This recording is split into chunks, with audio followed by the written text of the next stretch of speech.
Abigail Mercer pressed her palm against the frosted window of the empty schoolhouse. Outside, families hurried home through the falling snow.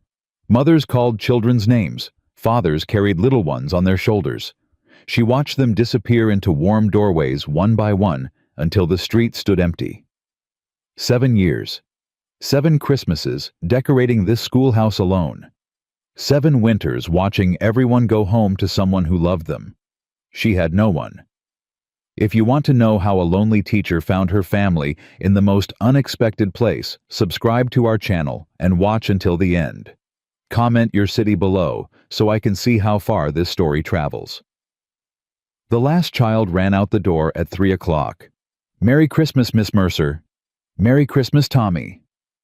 Abigail stood at the threshold watching the boy disappear into the December cold. His mother waited at the corner, arms open wide. She scooped him up, kissed his cheeks, and carried him toward home.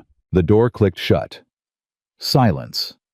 Abigail turned back to face 18 empty desks. 18 chairs pushed in neat rows. 18 slates wiped clean for the holiday.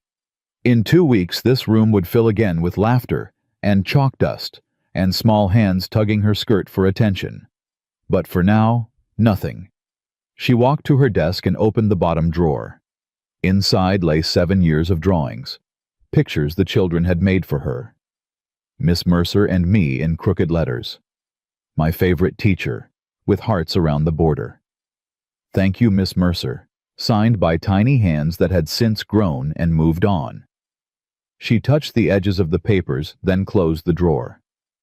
Foolish, she whispered, keeping these like they mean something. But they did mean something. They meant everything. Because these drawings, these small tokens of affection from children who went home to real families, this was all she had. Abigail pulled on her worn coat and wrapped her scarf tight. The boarding room above Henderson's general store waited for her. A narrow bed, a washstand, walls so thin she could hear the Henderson family singing carols below. She would spend Christmas Eve listening to other people's joy through the floorboards, just like last year, and the year before, and the year before that. The walk to town took 15 minutes. Snow crunched under her boots. Wood smoke curled from every chimney. Through frosted windows, she glimpsed families gathered around tables, children playing by hearths, wives ladling soup while husbands read newspapers. Normal life, ordinary happiness. She had neither. At the general store, Mr. Henderson looked up with his usual gentle smile. "Evening, Miss Mercer. Cold one tonight." "Yes, it is." "What can I get you?" Abigail placed her coins on the counter. 1 orange, a spool of brown thread, a small tin of tea. He gathered the items, wrapped them in brown paper, and handed her the parcel. "That all?" "That's all." She could feel him wanting to say more, to invite her somewhere, to offer something, but they both knew the boundaries of propriety. A single woman didn't accept charity. A single woman didn't impose on families during holidays. A single woman spent Christmas alone. "Well," Mr. Henderson cleared his throat. "Merry Christmas to you, Miss Mercer."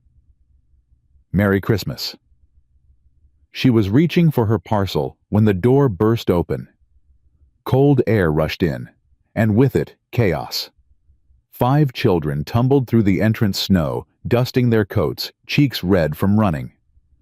Behind them came a man, tall, broad-shouldered hat pulled low against the wind. "Slow down," he called. "I said slow down." But the children didn't slow. They scattered through the store like marbles on a hardwood floor. "Papa, look, peppermints. I want licorice. Emma's touching the ribbons again. Em not. R2. The littlest one, a girl no more than 3, stood frozen in the doorway, thumb in mouth, staring up at Abigail with enormous brown eyes. Abigail recognized them immediately. The Callahan children. 5 of them, ranging from the 11-year-old Lucy down to little Rose. Their mother had died 3 years back. Scarlet fever. The whole town had mourned. She'd taught them all at one point or another. Lucy had been her best reader. Samuel showed promise with numbers. Emma drew beautiful pictures in the margins of her slate.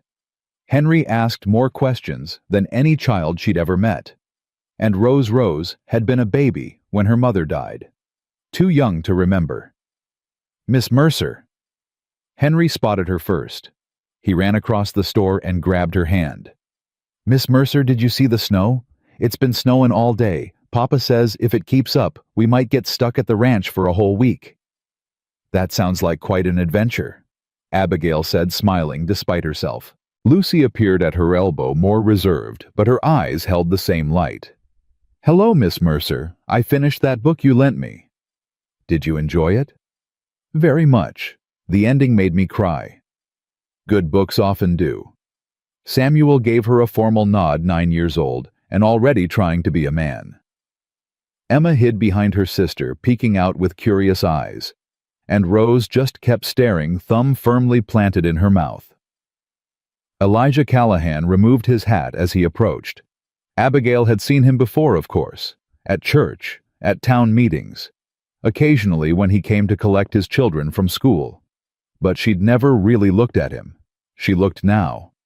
He was weathered in the way ranchmen where sun and wind had carved lines around his eyes. Gray threaded through dark hair at his temples. His jaw was set firm, but his eyes held something she recognized. Exhaustion. Grief. The particular weariness of someone who'd been running on empty for too long. Miss Mercer? His voice was deep quiet.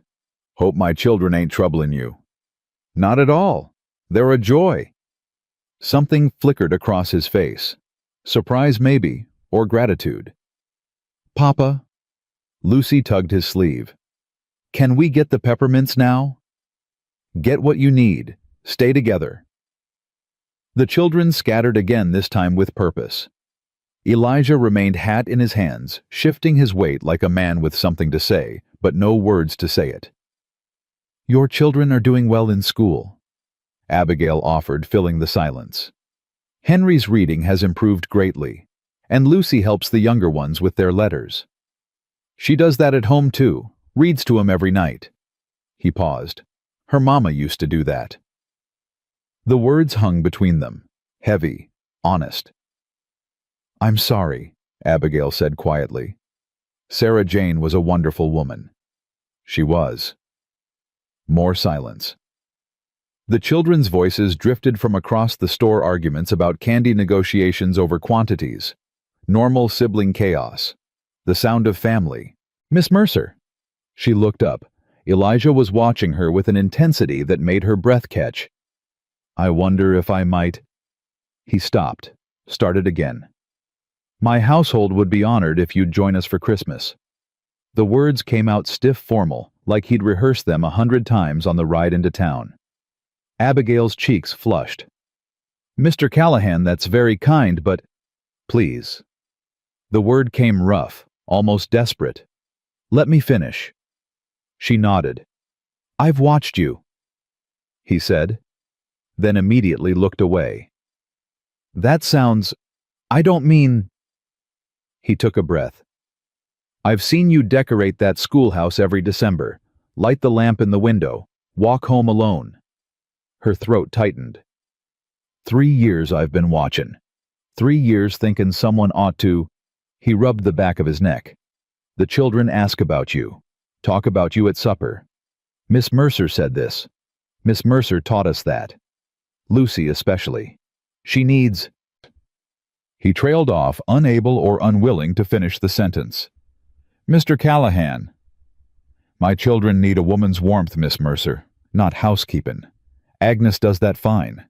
They need someone who'll read to 'em and teach 'em and make 'em feel like... His voice cracked just barely. Like they've got a family again. They do have a family. They have you. Do they? The question came bitter. I work. I provide. I make sure they're fed and clothed and safe. But I don't... He shook his head. I don't know how to do the rest anymore. Sarah Jane, she was the heart of that house. When she died, the heart died with her. Abigail understood. She understood completely. I ain't asking for charity, he continued. And I ain't trying to impose. But it seems wrong, Miss Mercer. Wrong for the woman who gives Christmas to every child in this town to spend it alone in a boarding room. How did you— Small town. People talk. He met her eyes directly. They also talk about how you've been alone 7 years. How you got no family of your own. How you light that lamp in the schoolhouse window every December like you're waiting for someone who ain't coming. The truth of it struck like a physical blow. Papa! Lucy's voice cut through. She'd returned with the other children, all of them holding brown paper bags. Did you ask her? Elijah looked at his daughter, then back at Abigail. I asked. And? Lucy's eyes were wide hopeful, terrified of the answer. All 5 children stared at Abigail. Henry bounced on his toes. Emma clutched her sister's hand. Samuel tried to look indifferent and failed completely. And little Rose, still sucking her thumb, reached out with her free hand toward Abigail's skirt. Please, Miss Mercer. Rose said the first word she'd spoken. Please come. Abigail looked at this family. This broken, beautiful, motherless family, reaching out to her with all the vulnerability of children who'd already lost too much. She thought of her boarding room, the single orange, the thin walls and the cold bed and the long silence of Christmas morning. She thought of her parents dead before she'd turned 13. Her Aunt Ruth gone 5 years now. Every person she'd ever loved taken from her. She thought of 7 years spent creating warmth for others while standing alone in the cold. Yes, she whispered, then stronger. Yes, I would be honored. Henry cheered. Emma clapped her hands. Samuel's serious face broke into a grin. Lucy's eyes filled with tears, she quickly blinked away. And little Rose, with her thumb in her mouth and her reaching hand, smiled. Elijah Callahan's shoulders dropped, releasing tension he'd been carrying for 3 years. Christmas Eve morning, he said. I'll come with the wagon at 9. I'll be ready. They gathered their purchases and headed for the door. The children waved goodbye, calling out, "See you tomorrow," and "Don't forget," as if she might change her mind in the night. At the door, Elijah paused. He turned back to look at her hat in hand, something unreadable in his eyes. Thank you, Miss Mercer. Thank you for asking Mr. Callahan. He nodded once, then ushered his children into the December cold. The door closed behind them. Abigail stood motionless, her small parcel clutched to her chest. Her heart pounded, her hands trembled. She'd said yes. After 7 years of decline of distance of protecting herself from the inevitable pain of wanting something she couldn't have, she'd said yes. Well, Mr. Henderson said from behind the counter, his voice warm with approval. Merry Christmas indeed. The boarding room felt different that night. Abigail sat on the edge of her narrow bed staring at the wall. Below, the Henderson family laughed and sang. The sound drifted up through the floorboards, but for once it didn't hurt. She had somewhere to go tomorrow. Someone wanted her there. 5 someones, actually. And one tall, grieving rancher who looked at her like she might be the answer to a question he'd been afraid to ask. Don't be foolish, she told herself. It's just Christmas dinner. Just kindness from a lonely man who needs help with his children. But her heart didn't believe her. Her heart, traitorous thing, was already imagining what it might feel like to sit at a table with a family. To read stories to children who looked at her with love instead of pity. To be needed, truly needed by someone who would still be there when the holiday ended. Stop, she whispered. Stop wanting things you can't have. But she couldn't stop. For the first time in 7 years, Abigail Mercer allowed herself to hope. Christmas Eve morning dawned cold and gray. Abigail dressed in her best dress, blue wool worn at the cuffs, but still respectable. She braided her hair with care, pinned it up the way Aunt Ruth had taught her, packed her small carpet bag with 2 dresses, a nightgown, and the book of poetry that was all she had left of her family. At exactly 9 o'clock, she heard the wagon. She descended the boarding house stairs with her heart in her throat. Elijah Callahan waited outside, bundled against the cold, his breath clouding white in the frozen air. "Mornin', Miss Mercer." "Good morning, Mr. Callahan." He took her bag. His fingers brushed hers briefly, and she felt the contact like electricity and helped her onto the wagon seat. The horses stamped impatiently, eager to move. "Children wanted to come," he said as they started forward. "Made 'em stay home. Figured you'd want some peace before the chaos begins." "I appreciate that." They rode in silence for several minutes. The town fell away behind them. Open country spread ahead, white fields, dark trees, mountains hulking against the gray sky. "The ranch has been in my family 3 generations," Elijah said, not looking at her. "My grandfather built the original cabin. Father added on. I built the second story when I married." "It sounds like a real home." "It was." He paused. "Ain't felt like one since Sarah Jane passed." "May I ask?" Abigail hesitated. "How did you manage afterward with 5 children?" "Agnes helped. She's our housekeeper. Knew my mother, knew my wife. Stayed on when a lot of folks would have left." He shifted the reins. "And the children, they're tougher than they look. Lucy especially. She's 11 going on 40. Took over things her mama used to do. Shouldn't have to, but she loves her siblings. Too much, maybe. Loves them so much she forgot how to be a child herself." Abigail understood. She'd been Lucy once. 12-years-old parents dead, suddenly responsible for being strong, when all she wanted was to fall apart. "And the little one, Rose?" Elijah's jaw tightened. "Rose was 6 months old when Sarah Jane died. She don't remember her mama. Sometimes she asks Lucy, what did mama look like? What did mama sound like? And Lucy has to tell her. Has to keep her mama alive for her sister through stories." His hands gripped the reins harder. "That ain't right. A 3-year-old shouldn't have to learn her mama from stories." "No," Abigail agreed quietly. "It isn't right. I've tried." The words came rough, almost defensive. "I've tried to be enough for 'em, but I ain't." He stopped himself. "I ain't good at the soft parts. The bedtime songs and the hair braiding and the mothering. I don't know how to do those things. Maybe you don't have to do them alone." He looked at her then, really looked, and in his eyes she saw something that made her breath catch hope, fragile and terrified. "Maybe not," he said softly. The Callahan Ranch spread across a valley like something from a painting. A 2-story house, smoke curling from the chimney. A large barn doors opened to reveal horses moving inside. Corrals, outbuildings, fences stretching toward the mountains. Everything solid, well-maintained, built to last. But something was wrong. Abigail felt it the moment the wagon crested the hill. The ranch was beautiful, but it was beautiful like a museum. Like a place preserved rather than lived in. The children burst from the house as they approached. "She's here. She's here. Papa brought Miss Mercer. I told you he would." They swarmed the wagon before it fully stopped.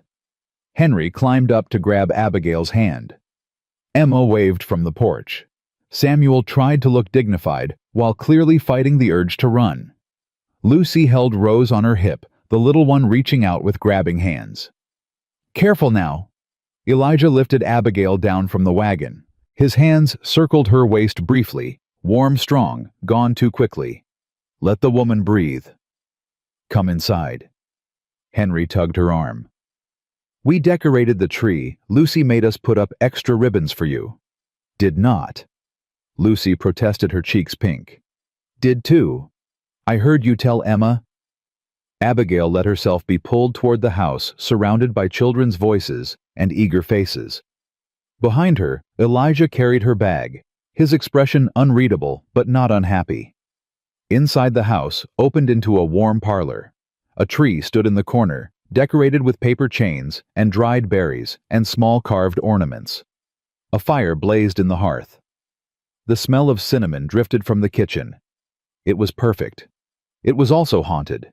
Photographs lined every wall. A dark-haired woman with gentle eyes smiled down from a dozen frames. Her embroidery hung above the mantel, "Love makes a house a home," in careful stitches.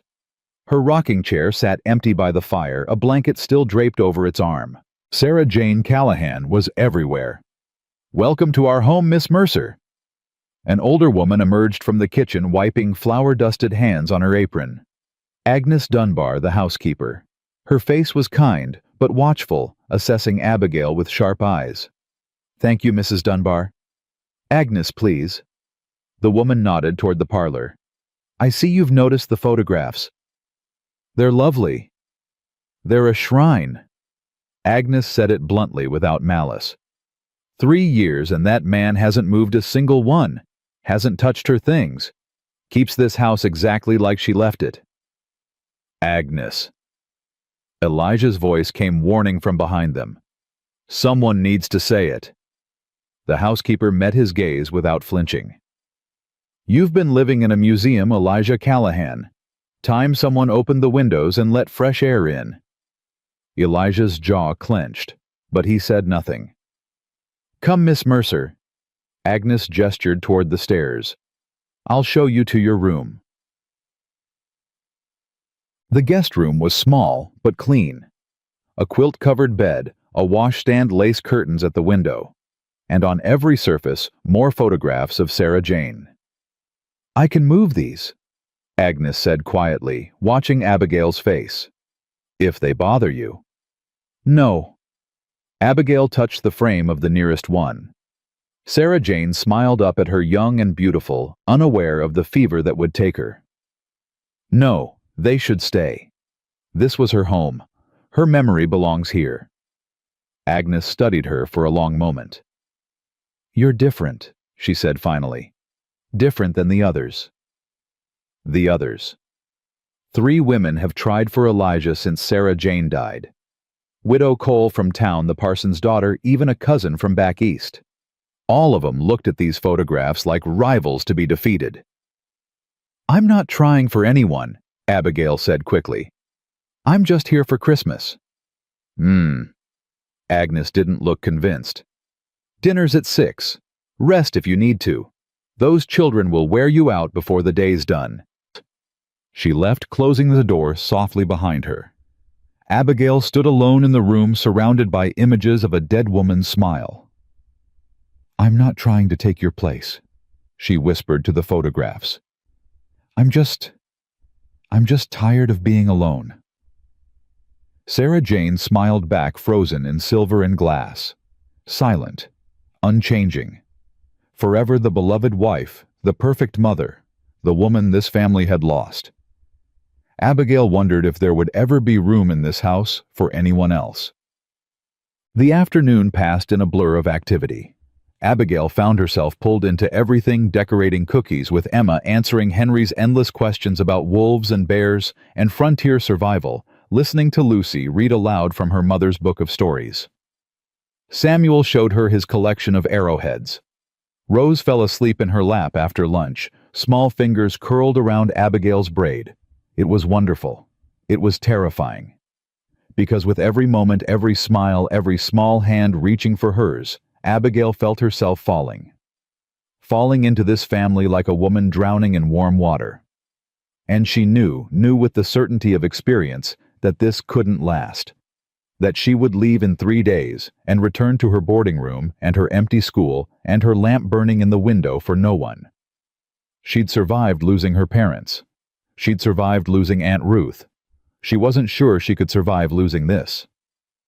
"You're good with them." Elijah's voice came from the doorway. Abigail looked up to find him watching her, Rose still asleep in her arms. "They're easy to love," she said. "They ain't actually. They're loud and messy, and they fight constantly, and Rose still has night terrors, and Henry never stops talking, and Lucy tries to mother everyone, including me." He stepped into the room. "But you make it look easy." "It feels easy." He crouched beside her chair, putting himself at eye level. Close. Too close. She could see the gray in his stubble, the lines around his eyes, the careful way he held himself like a man afraid of breaking something. "Miss Mercer." "Abigail," she heard herself say. "If I'm going to spend Christmas with your family, you should call me Abigail." Something shifted in his face, softened. "Abigail." He said it quietly, like he was tasting the word. "I want you to know this invitation. It wasn't just about the children." Her heart stopped. "It wasn't.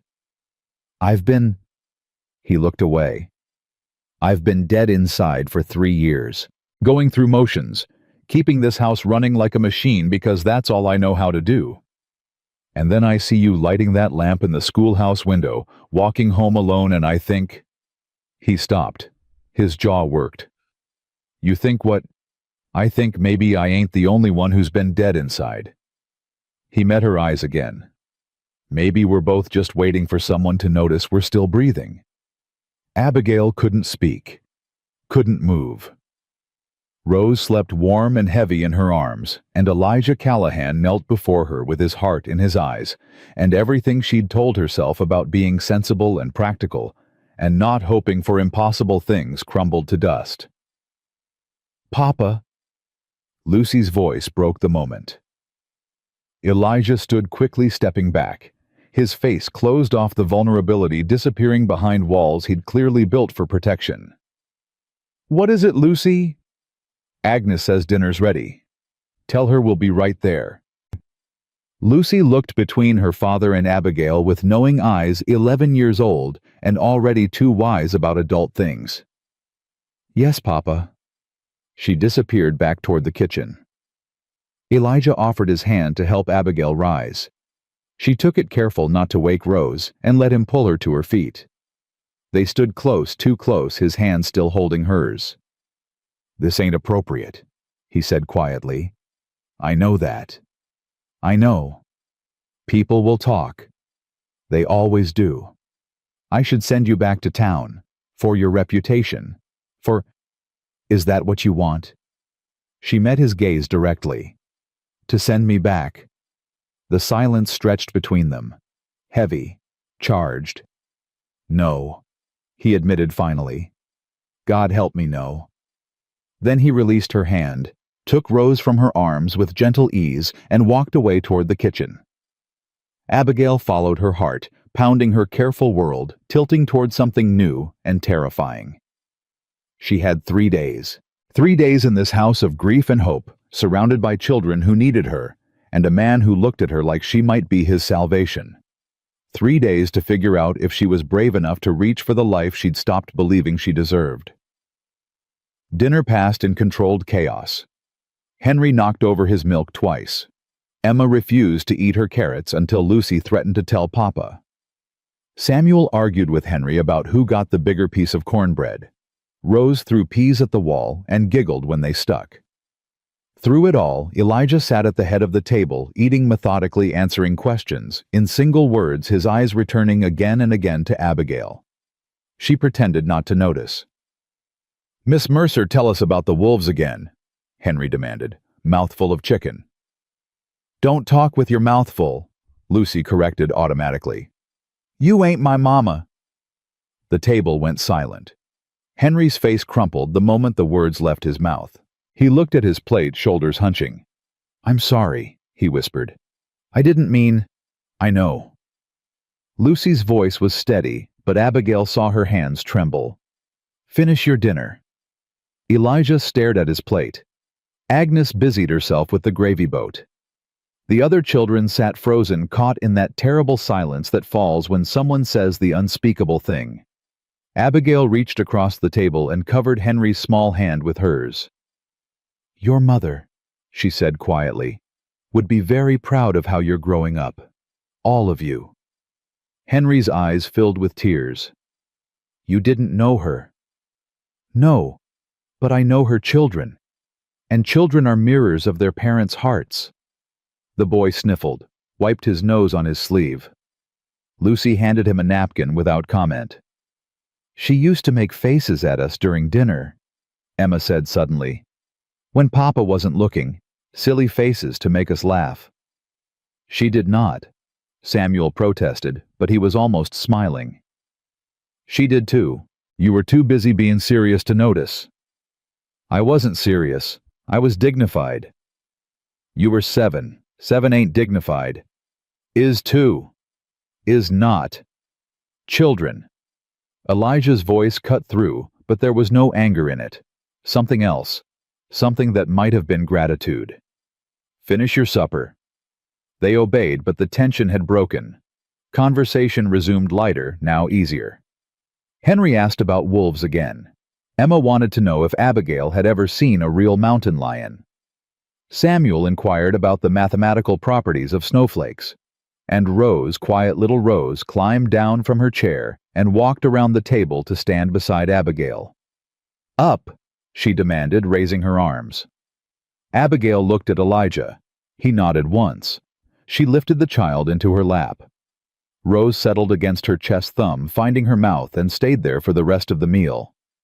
She don't do that with anyone, Agnes said quietly, clearing plates. Not even me. Abigail didn't know what to say, so she said nothing. Just held the warm weight of a motherless child and tried not to think about how right it felt. After dinner, the children scattered to their evening tasks. Lucy supervised Rose's bath. Samuel and Henry fed the horses. Emma helped Agnes with dishes. Abigail found herself alone with Elijah. He stood by the fire, one arm braced against the mantel, staring into the flames. Sarah Jane's embroidery hung just above his head. Love makes a house a home. You handled that well, he said without turning. At dinner, when Henry said, Children speak truth. It's not cruelty, just honesty. Lucy's been mothering them since she was 8 years old. His voice roughened. 8. That ain't right. No, it isn't. He turned then. In the firelight, his face looked older, carved by grief into something both hard and hollow. I don't know how to fix it. Don't know how to give 'em back the childhood she took with her when she died. You can't give it back, but you can give them something new. What? Abigail chose her words carefully. Permission to be happy again. Permission to love without feeling like they're betraying her memory. Elijah's jaw tightened. You think that's what they feel. I think that's what you feel. And children learn from their parents. The words landed hard. She saw him flinch, saw the truth of it register in his eyes. You don't know me well enough to say that. Maybe not. But I know grief. I've lived with it most of my life. Your parents? Died when I was 12. Fever like your wife. My aunt raised me after. She passed 5 years ago. So you understand. I understand loss. I understand the temptation to freeze everything in place to keep the dead alive by refusing to let anything change. She met his gaze directly. I also understand how that temptation becomes a prison.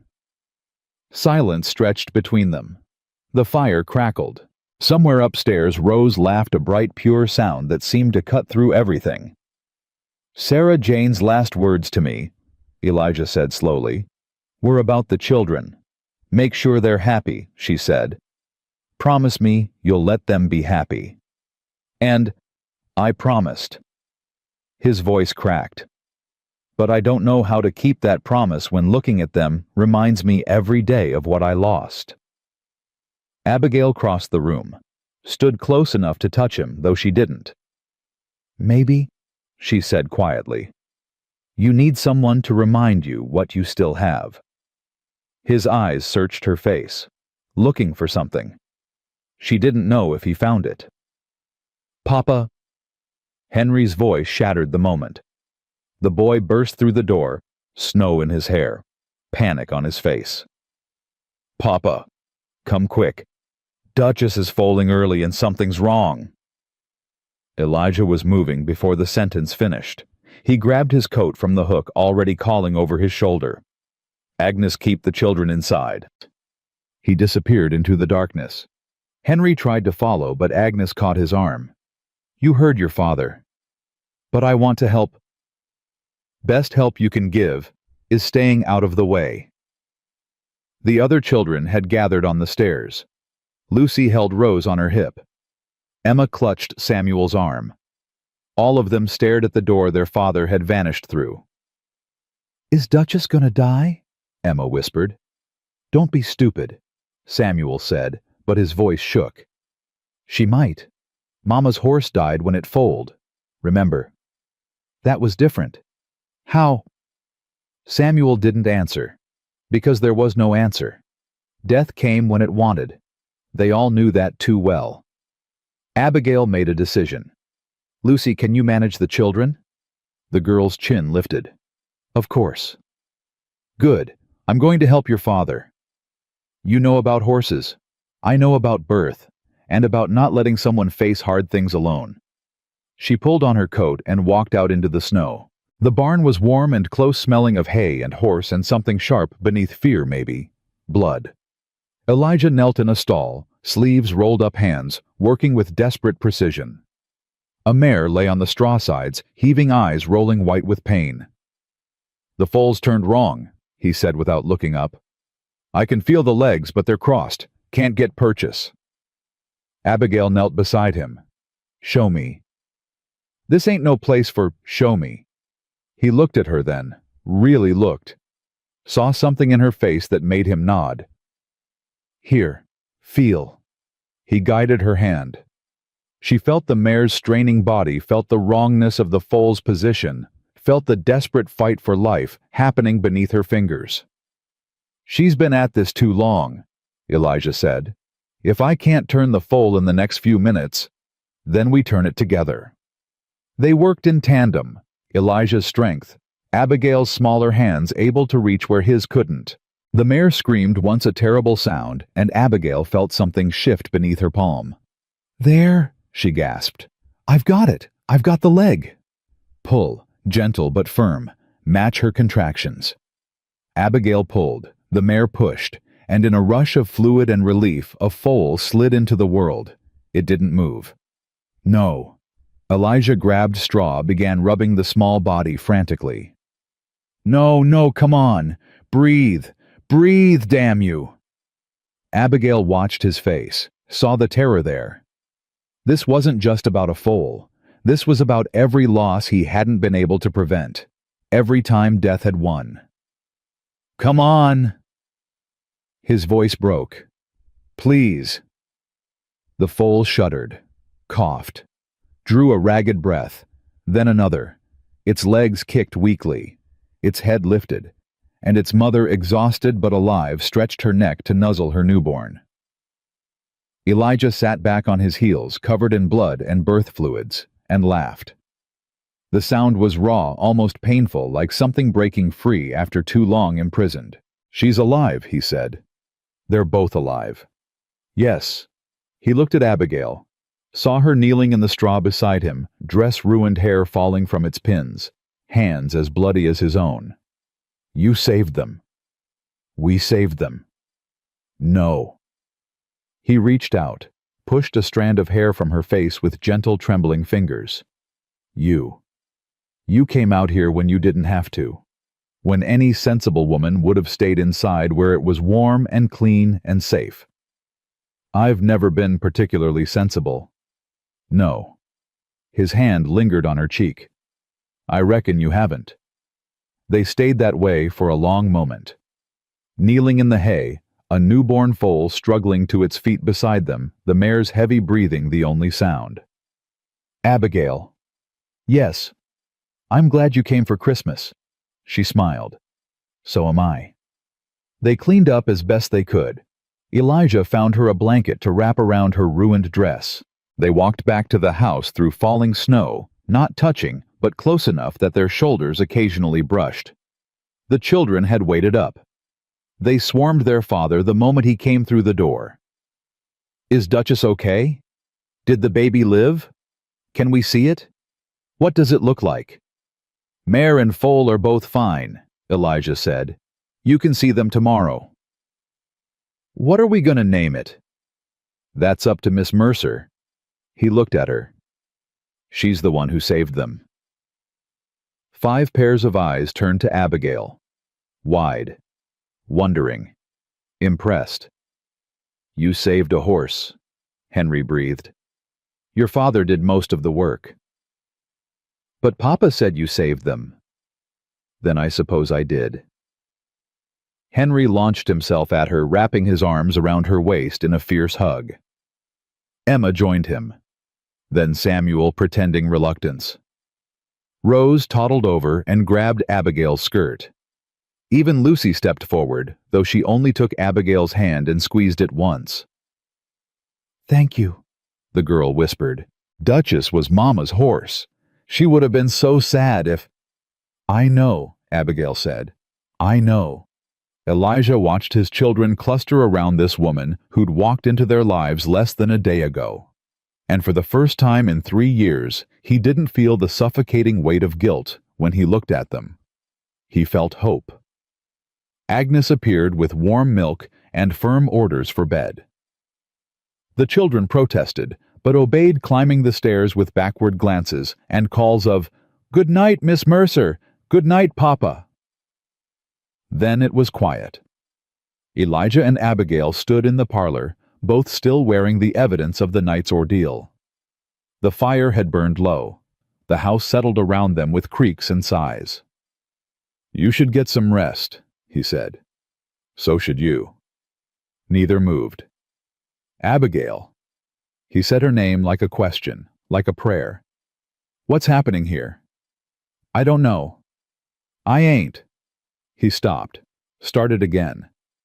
"I ain't ready for anything. It's only been 3 years. People will talk. The children might not understand. I don't even understand." "I know. But when I look at you," his voice dropped. "When I look at you, I don't feel dead anymore, and I don't know what to do with that." Abigail stepped closer, close enough to see the firelight reflected in his eyes, close enough to smell hay and horse, and something beneath something warm and male and alive. "You don't have to do anything," she said. "Not tonight. Tonight we just are." He reached for her hand. His fingers were calloused rough from work, but gentle as they wrapped around hers. "Stay," he said. "Not just for Christmas. Stay." Her heart seized.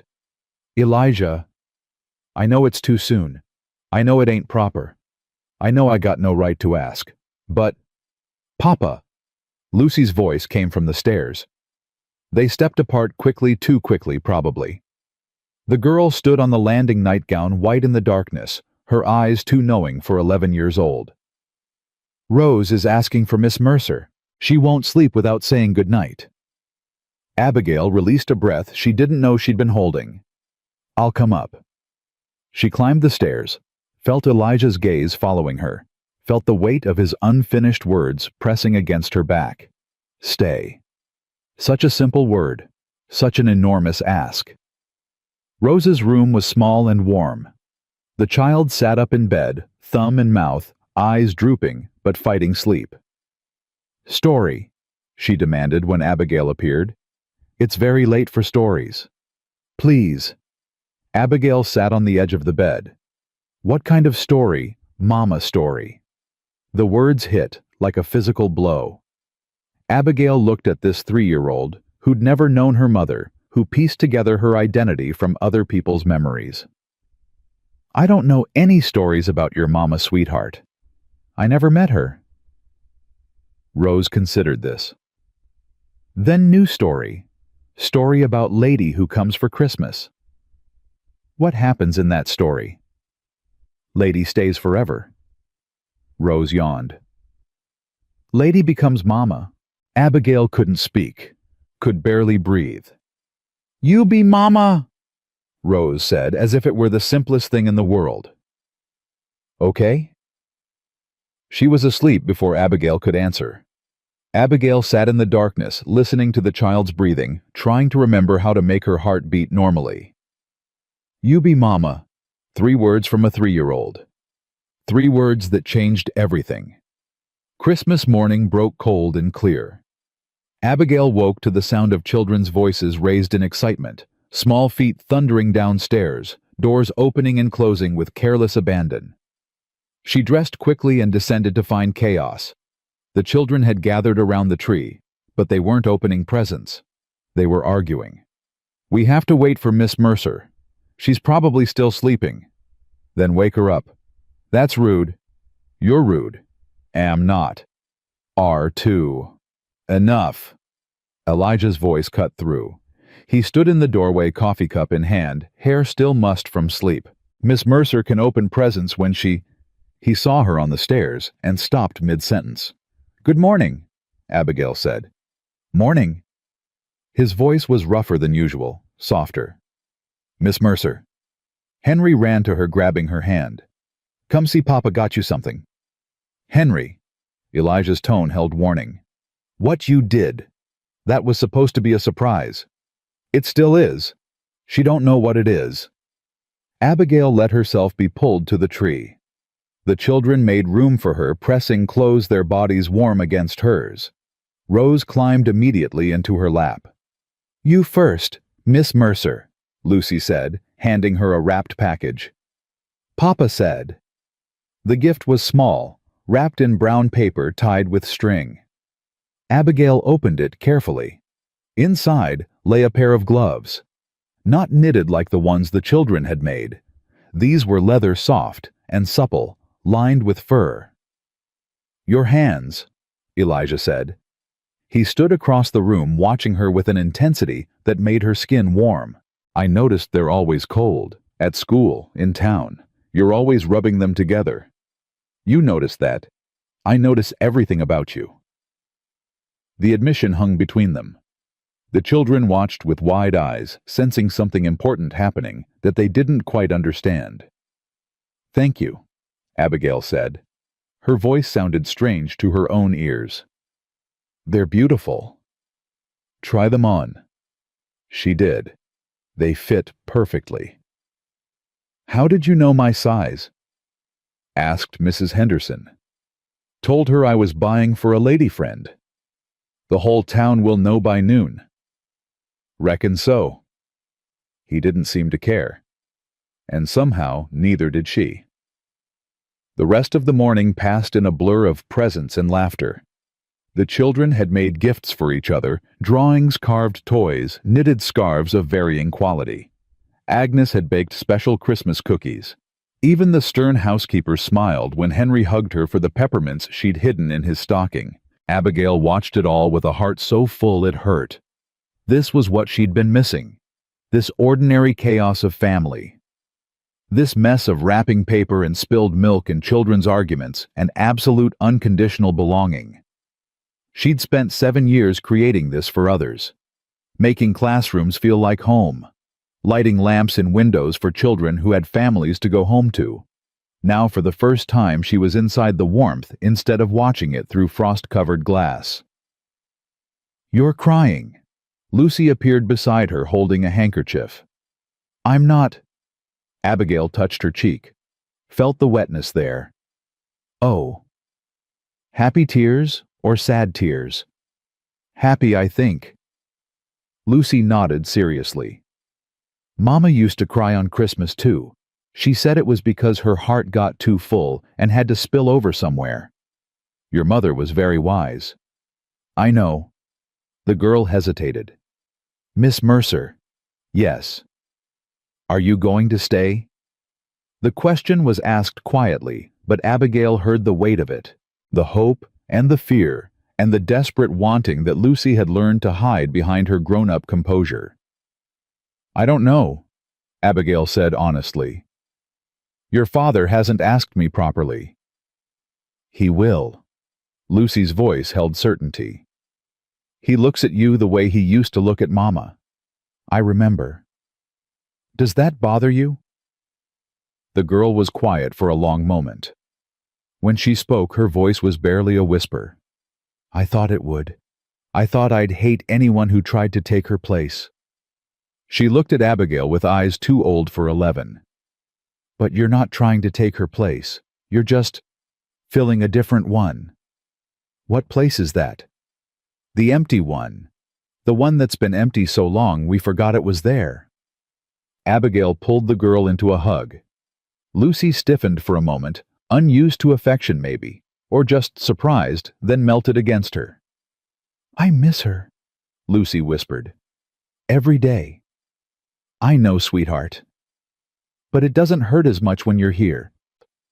Abigail held her tighter and let her own tears fall. The day after Christmas brought visitors. Abigail heard the wagon before she saw it. She was in the kitchen with Agnes learning the proper technique for Sarah Jane's biscuit recipe when the sound of horses reached them. Who would be calling today? Agnes moved to the window. Her expression hardened. Well, that didn't take long. Who is it? Harriet Cole, the widow I mentioned. Agnes wiped her hands on her apron. She's been circling Elijah like a vulture since Sarah Jane's funeral. I'd best warn him. But there was no time. The front door opened before Agnes could move, and Elijah's voice carried through the house. "Mrs. Cole, this is unexpected. I heard you had company for Christmas." The woman's voice was honeyed sweet in a way that made Abigail's teeth ache. "I wanted to bring some of my famous fruitcake. For the children, of course." "That's kind of you. The least I can do. I know how hard the holidays must be without Sarah Jane. I've been meaning to stop by more often, help with the children. A man shouldn't have to raise 5 little ones alone." Agnes made a sound of disgust. "Come," she said to Abigail. "Time you met the competition. I'm not competing for anything. Ain't you?" They entered the parlor to find Harriet Cole standing far too close to Elijah. She was handsome, in a hard-way, perfectly styled hair, expensive dress smile that didn't reach her eyes. That smile froze when she saw Abigail. "Oh." The single syllable carried volumes. "The schoolteacher." "Mrs. Cole." Abigail kept her voice pleasant. "How nice of you to visit." "I didn't realize you'd be here." Harriet's gaze swept over Abigail, her plain dress, her simple braid, her work-roughened hands. How unconventional. An unmarried woman staying in a widower's home. "Miss Mercer is here at my invitation," Elijah said. His voice had gone flat. "Careful. For Christmas."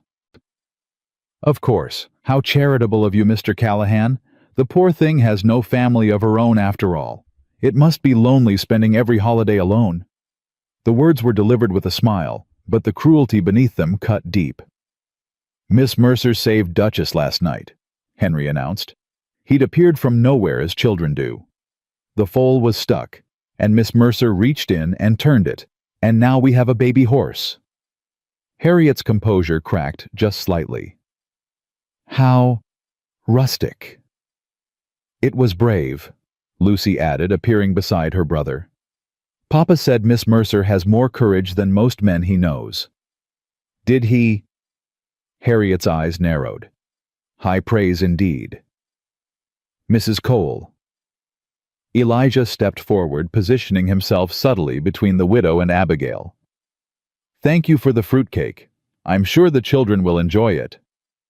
Perhaps I could stay for coffee, help you with dinner preparations. I know how difficult it must be. We're managing fine." "But surely." "We're managing fine." His voice left no room for argument. "Thank you for stopping by." Harriet's face went rigid. She looked from Elijah to Abigail, understanding dawning in her eyes. "I see." She gathered her skirts with sharp, angry movements. "Well, I hope you know what you're doing, Mr. Callahan. This town has certain expectations, certain standards. A school teacher with no family, no connections, has more grace in her smallest finger than you've shown in 5 minutes." Agnes had emerged from the kitchen, arms crossed, eyes blazing. "Time for you to leave, Mrs. Cole. How dare you speak to me that way? You're nothing but a servant." "I'm family, which is more than you'll ever be." Agnes moved to the door and opened it wide. "Good day, ma'am." Harriet swept out without another word, but at the threshold she turned back. "The town will hear about this, Mr. Callahan. All of it." "I reckon it will." Elijah met her gaze without flinching. "I reckon I don't much care." The door closed behind her. Silence settled over the room. Then Henry said, "I don't like her." "Henry." Elijah's tone was half-hearted.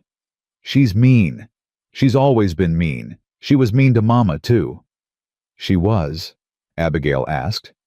"Used to tell Mama her dress wasn't fine enough for church. Made Mama cry once." Elijah's expression darkened. "I didn't know that." "Mama didn't want you to fight." Lucy's voice was quiet. "She said Mrs. Cole was unhappy, and unhappy people try to make others unhappy too." "Your mother," Abigail said softly, "was a very kind woman." "She was." Elijah looked at Abigail. "Too kind sometimes. Let people hurt her rather than cause trouble. That's not weakness. That's strength." "Maybe." He moved closer. The children watched with open curiosity. "You didn't flinch?" "I'm sorry." "When she attacked you, called you poor and lonely and unconventional, you didn't flinch?" "I've been called worse by better." Something shifted in his face, something that looked like admiration. "I bet you have." Agnes clapped her hands. "Enough standing around. Children, you've got chores. Elijah, those horses won't feed themselves. Miss Mercer, you're with me in the kitchen." The household scattered to their tasks. But as Abigail turned to follow Agnes, Elijah caught her arm. "She'll make trouble," he said quietly. "Harriet. She's got influence in town. Friends who'll listen." "I know. Doesn't that worry you?" Abigail considered the question. The proper answer was yes. She should be worried about her reputation, her position, her future in a town that ran on gossip and propriety. But when she looked at this man, this good, broken, beautiful man, who'd finally started to let himself feel again, she couldn't find it in herself to care about any of it. "No," she said. "It doesn't." She walked into the kitchen, leaving him standing in the parlor, with something like wonder on his face. That night, after the children were in bed, Elijah found her on the porch. She'd wrapped herself in a blanket against the cold watching stars wheel overhead. He settled beside her on the step, close enough that their shoulders touched. "I should apologize for today," he said. "Why?" "Harriet. What she said. I should have—" "You defended me. Agnes defended me. Your children defended me." She smiled in the darkness. "I've never had so many champions." "You deserve them." They sat in silence for a while. The cold pressed in, but neither moved to go inside. "Can I ask you something?" Elijah said finally. "Yes." "When you look at this place, the house, the ranch, the children, what do you see?" Abigail considered the question carefully. "I see a home that's been waiting," she said slowly. "Waiting for permission to be happy again. The bones are good. The foundation is strong. It just needs—" "What?" "Life. Laughter. Someone to throw open the curtains and let the light in." He turned to look at her. In the starlight, his face was all shadows and angles. "Is that something you could do?" "Yes." "Even knowing it wouldn't be easy. Even knowing people like Harriet would make your life difficult. Even knowing you'd be stepping into another woman's place wearing her apron, sleeping in her house, raising her children." "I wouldn't be stepping into her place," Abigail said. "I'd be making my own." Elijah reached for her hand. His fingers were cold from the night air, but his grip was warm. "I'm going to ask you to stay," he said. "Not tonight. Not until I can do it proper. But I'm warning you now, so you have time to think about what you'll say. And if I say yes, then we'll figure out the rest together. And if I say no," his hand tightened on hers, "then I'll drive you back to town and spend the rest of my life wondering what might have been." Abigail looked at their joined hands, at this man who'd lost so much and still found the courage to reach for something new. "I don't need time to think," she said. "Abigail. But I'll take it anyway, because you're right. This needs to be done proper." She squeezed his hand. "Ask me on New Year's Eve, when Christmas is over and we're not caught up in holiday sentiment. Ask me then, and I'll give you my answer." New Year's Eve. Yes. He lifted her hand to his lips, pressed a kiss to her knuckles. The gesture was old-fashioned, courtly, impossibly tender. New Year's Eve, he said against her skin. I'll count the hours. The gossip reached Abigail before noon the next day. She'd gone to town with Agnes for supplies. The moment they walked into Henderson's general store, conversation stopped. 3 women at the counter turned to stare, then turned away, heads bent together, whispers rising like smoke. Agnes's jaw tightened. Ignore them. I intend to. But ignoring was easier said than done. At the fabric counter, Mrs. Patterson stepped aside when Abigail approached, as if proximity might contaminate her. At the pickle barrel, the Reverend's wife clutched her basket closer and hurried past without greeting. Mr. Henderson at least remained friendly. He wrapped their purchases with his usual care, though his eyes held sympathy. Don't let 'em get to you, Miss Mercer. Small minds make small talk. Thank you, Mr. Henderson. For what it's worth, most folks in this town know Harriet Cole's tongue is sharper than a skinning knife. They'll forget soon enough. But they wouldn't forget. Abigail knew that. In a town this size, scandal had a long memory. Outside, Agnes loaded the wagon with sharp, angry movements. That woman, she muttered. That poisonous, jealous woman. If Sarah Jane could see what she's done, it doesn't matter. It matters plenty. Your reputation was never going to survive this anyway. Abigail climbed onto the wagon seat. An unmarried woman spending Christmas at a widower's ranch. People were going to talk whether Harriet Cole started it or not. But you didn't do anything wrong. Since when does that matter? Agnes had no answer for that. They rode home in silence, but Abigail's mind churned with every passing mile. She'd told Elijah she didn't care about the gossip. She'd meant it at the time. But now, with the weight of those stares pressing on her shoulders, doubt crept in. What was she doing here, really playing house with another woman's family? Wearing another woman's apron? Reading another woman's books to another woman's children? Falling in love with another woman's husband? No, not another woman's husband. Sarah Jane was dead. Elijah was free to love again. But was he truly? Or was Abigail just a convenient replacement? A warm body to fill the empty space Sarah Jane had left behind. Back at the ranch, she found Lucy waiting on the porch. The girl's face was pale, her eyes red-rimmed. She'd been crying. Lucy! Abigail climbed down from the wagon. What's wrong? I need to talk to you. Of course. Let me just help Agnes with... Now, please. The urgency in her voice stopped Abigail cold. She followed Lucy around the side of the house, away from windows and ears. What is it? Lucy's hands twisted in her skirt. When she spoke, her voice was barely a whisper. I found something. In Papa's study. I wasn't snooping, I swear. I was looking for writing paper, and I found... She stopped, swallowed. I found letters. From Mama. To Papa. From before she died. Abigail's heart dropped. Lucy? She knew she was dying. The words came out ragged. She knew, and she wrote him letters about everything. About the children. About the ranch. About... Lucy's voice cracked. About finding someone new. Oh, sweetheart. She told him to marry again. She told him to find someone who'd love us and take care of us. And... Tears spilled down Lucy's cheeks. She picked you out. Before she died. There's a letter about the schoolteacher. About how kind you were to me when I started school. She told Papa if he ever felt ready, he should look to you. Abigail couldn't breathe. She knew, Lucy sobbed. 3 years ago, she knew you'd be the one, and Papa never told us. Never told anyone. He's been carrying those letters around for 3 years knowing what Mama wanted, and he never... Lucy, Lucy, look at me. The girl raised her tear-stained face. Your father didn't tell you because he wasn't ready. He loved your mother so much that the thought of honoring her wishes felt like betrayal. That's not weakness, that's grief. But she wanted...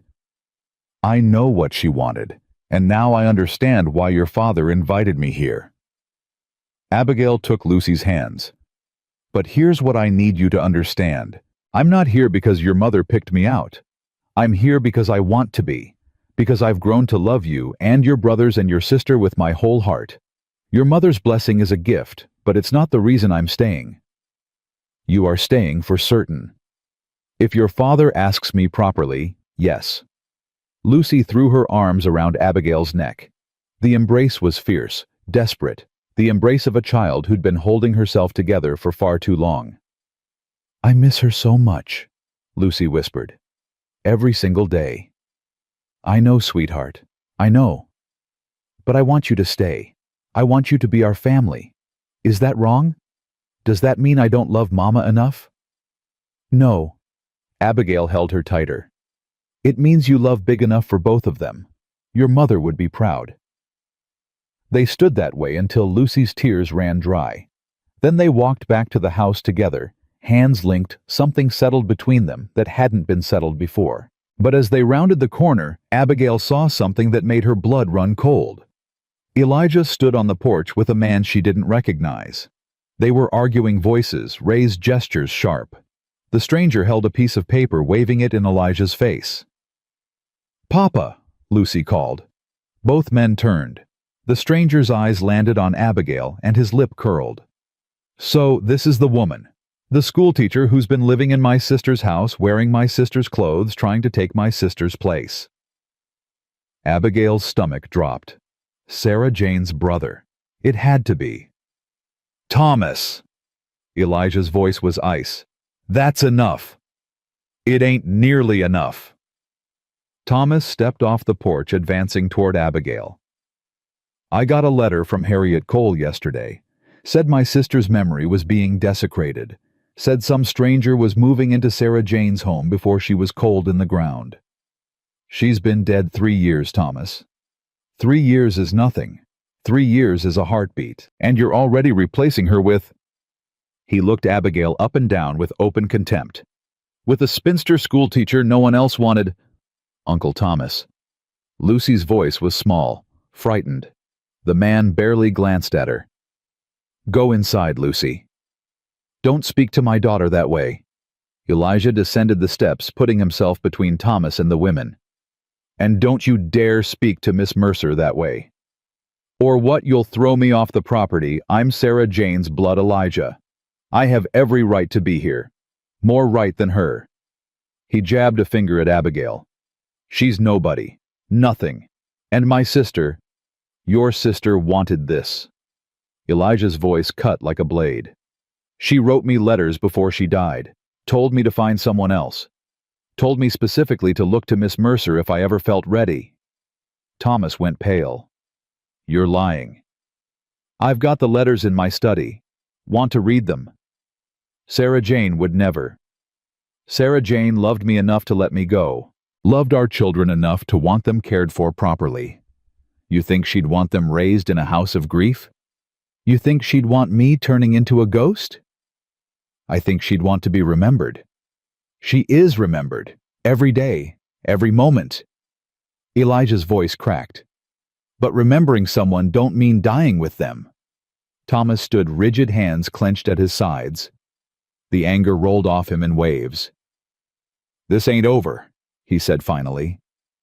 "Sarah Jane had money, property, things that should pass to her children, not to some replacement wife who's probably just after—" "Get off my land." "Elijah. Get off my land, Thomas, now. Before I do something we'll both regret." The two men stared at each other. Something passed between them. Old history, old wounds, old resentments that had nothing to do with Abigail. Then Thomas turned and walked to his horse. He mounted, looked back once. "This ain't over," he repeated. He rode away without another word. Silence settled over the yard. Lucy clutched Abigail's hand, trembling. Agnes had appeared in the doorway, face grim. Elijah stood motionless, watching Thomas disappear over the hill. "Elijah!" Abigail stepped forward. "Are you—" "Don't." The word came harsh, broken. "Just don't." He walked past her into the house. The door slammed behind him. Lucy started to follow, but Agnes caught her arm. "Give him time, child. He needs to think." "But Papa, give him time." The afternoon passed in terrible silence. Elijah stayed in his study. The door remained closed. When Henry knocked to ask about feeding the horses, he got a muffled, "Do it yourself," through the wood. The children moved through the house like ghosts, quiet and careful, sensing the storm that had rolled in. Abigail tried to help with dinner, but her hands shook too badly to chop vegetables. Agnes sent her away with gentle firmness. "Go rest. You've had a shock." "I can't rest. I can't." She pressed her palms against her eyes. "This is my fault. I shouldn't have come. I've brought nothing but trouble to this family." "That ain't true, and you know it." "Do I? In 3 days I've turned this house upside down. Harriet Cole is spreading poison all over town. Sarah Jane's brother just threatened to— I don't even know what he threatened.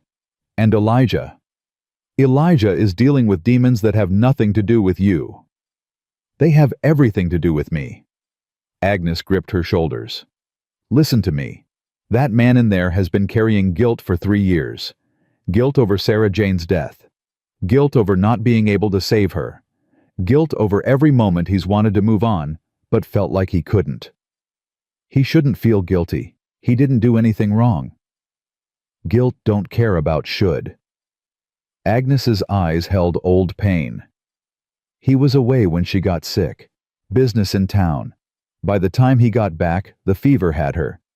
She died 2 days later. That wasn't his fault. He thinks it was. Thinks if he'd been here, he could have done something.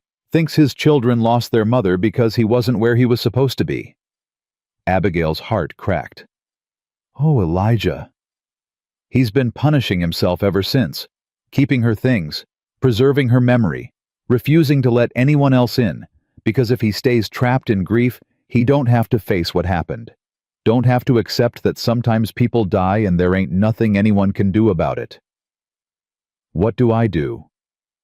"You wait, you stay. You show him that loving you don't mean forgetting her." Agnes squeezed her shoulders. "Can you do that?" "Yes." "Good. Because that man needs you more than he knows. And so do those children."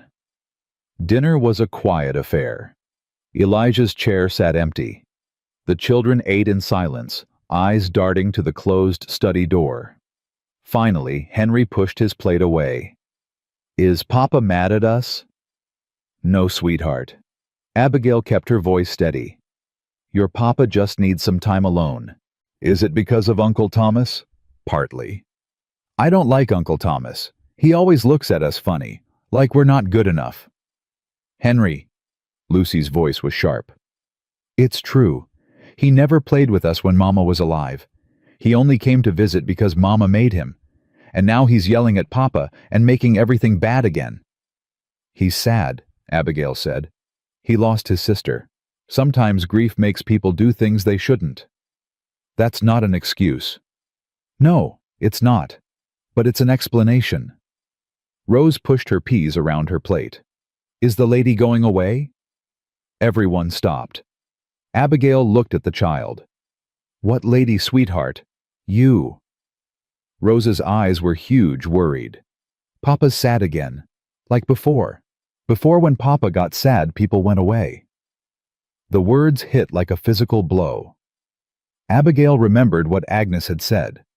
That Rose was too young to remember her mother. That she only knew Sarah Jane from stories. But Rose remembered something else. She remembered the shape of loss. The way sadness settled over a house before someone disappeared. "I'm not going away," Abigail said. "Promise? She stopped. Could she promise that? With everything uncertain, everything in turmoil. "Promise." Rose repeated, her small voice trembling. Abigail made a choice. "I promise." Rose smiled. The other children exhaled, and something in the room shifted some weight, lifting some tension, easing. Agnes caught Abigail's eye from across the table, nodded once. After dinner, Abigail put the children to bed. She read Rose 2 stories. She brushed Emma's hair. She listened while Lucy talked about her mother's letters about what they meant about how she felt. She answered Henry's questions about whether uncles could steal your house and your family. By the time the last child was settled, she was exhausted. She descended the stairs to find Elijah's study door still closed. But a thin line of light showed beneath it. He was still awake. She knocked. Silence. "Elijah, I know you don't want to talk, but I need you to know something." Still silence. "Your children are scared. They think this is their fault. They think you're angry at them. They think—" Her voice broke. "Rose asked me if I was going away. She remembers what happened before, when someone got sad and then someone disappeared." A sound came from inside, a chair scraping. Footsteps. The door opened. Elijah looked wrecked. His hair stood in disarray. His eyes were red-rimmed. He smelled of whiskey, not drunk, but not sober either. "She asked you that—" "Yes." "God." He pressed the heels of his hands against his eyes. "I'm making the same mistakes. The same damn mistakes all over again. You're not—" "I am. After Sarah Jane died, I disappeared into myself. Left Lucy to raise her siblings.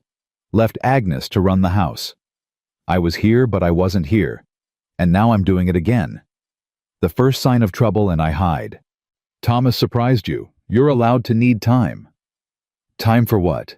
To feel sorry for myself. To convince myself I don't deserve happiness."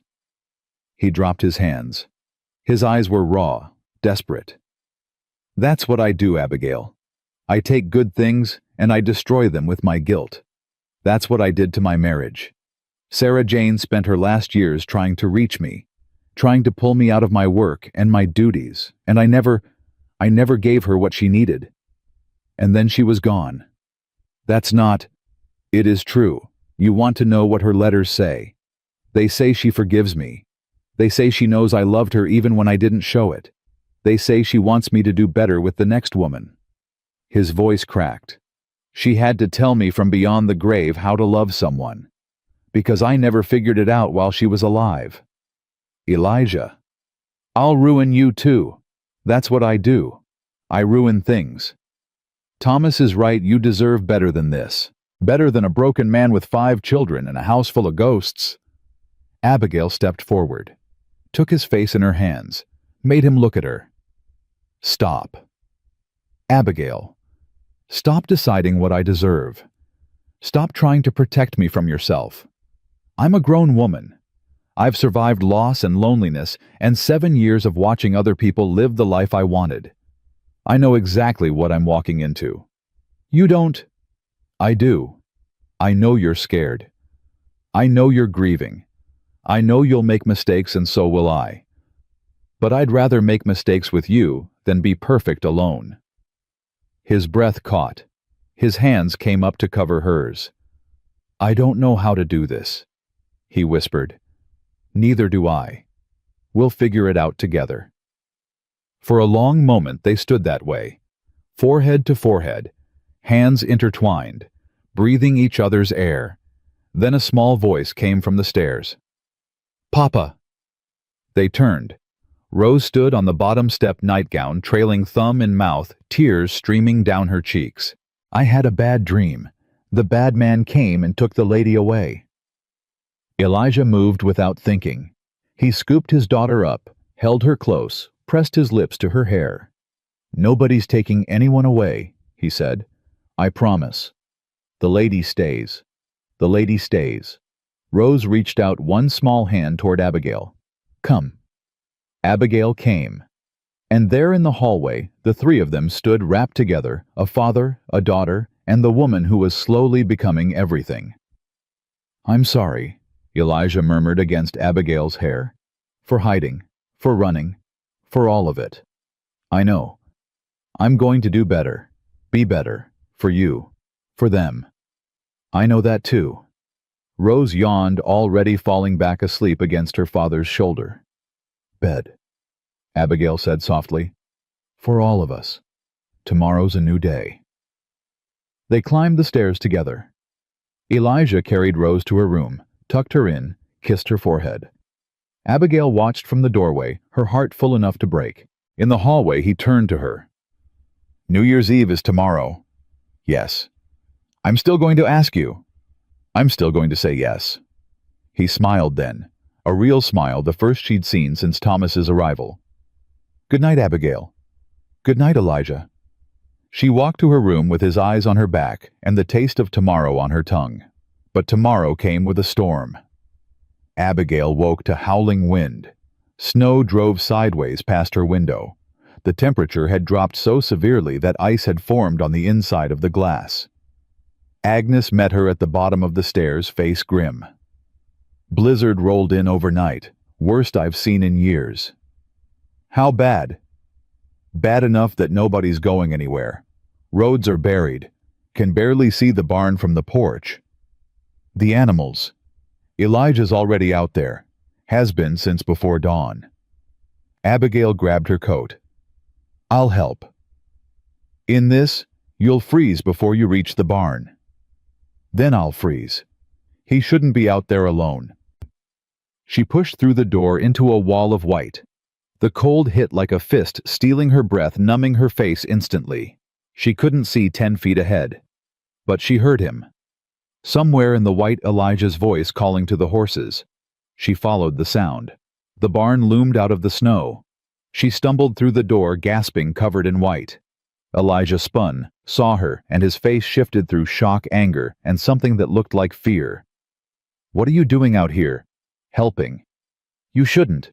It's too dangerous." "I'm here now. Put me to work." He stared at her for a long moment. Then something broke in his expression. "Stubborn woman. You're just figuring that out." They worked side by side for hours, breaking ice from water troughs, distributing extra feed, checking on Duchess and her foal, making sure every animal was sheltered, warm, safe.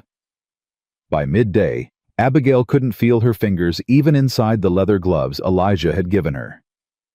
"Enough." He pulled her toward the barn door. "Inside. Now." "But the cattle can wait." "You can't." They struggled back to the house, fighting wind that tried to knock them flat. Elijah kept one arm around her, shielding her body with his. Inside, Agnes had hot coffee waiting. The children clustered by the fire, wide-eyed at the storm's fury. "Is it gonna stop Papa?" Henry asked. "Eventually. Might be a day or two." "A day or two." "Blizzards don't follow schedules, son." The reality settled over them. They were trapped. No going to town. No visitors. No escape from whatever was building between them. "Well," Agnes said, practically, "at least we've got food and firewood. And each other." Rose tugged at Abigail's frozen skirt. "Story." "After I warm up, sweetheart." "Story now." "Rose." Lucy's voice was gentle but firm. "Let Miss Mercer get warm first." "It's all right." Abigail let the child pull her toward the fire. "I can tell a story while I thaw." They gathered around her, all 5 children leaning close. Even Lucy, who usually kept her distance, sat near enough that her shoulder touched Abigail's arm. "Once upon a time," Abigail began, "there was a woman who lived in an empty house. Not empty of furniture or food, but empty of love. She'd lost everyone she cared about one by one, until she thought her heart had forgotten how to feel." Rose snuggled closer. Henry leaned forward. Even Elijah, standing by the window, watching the storm, turned to listen. Then one Christmas she met a family. A father who'd forgotten how to laugh. Children who'd forgotten how to be children. A house that had forgotten how to be a home. "What happened?" Emma whispered. "They taught each other to remember." The woman taught the children that love didn't have to hurt. The children taught the woman that family wasn't just about blood. And the father. Abigail's voice caught. The father taught her that it was never too late to start again. "Did they live happily ever after?" Rose asked. Abigail looked at Elijah. He was watching her with an intensity that made her heart race. "They're still writing that part of the story," she said softly. But I think they will. The storm raged all day. By evening, the children were restless. They'd played every game, read every book, exhausted every source of entertainment. I know, Abigail said. Let's make something. A surprise for your father. What kind of surprise? A New Year's gift. Something to show him how much you love him. They gathered around the kitchen table. Abigail helped them make cards. Henry's covered in drawings of horses, Emma's decorated with pressed flowers she'd saved from summer Samuels filled with careful numbers, calculating how many days until spring. Lucy wrote a letter. Rose made handprints. While they worked, they talked.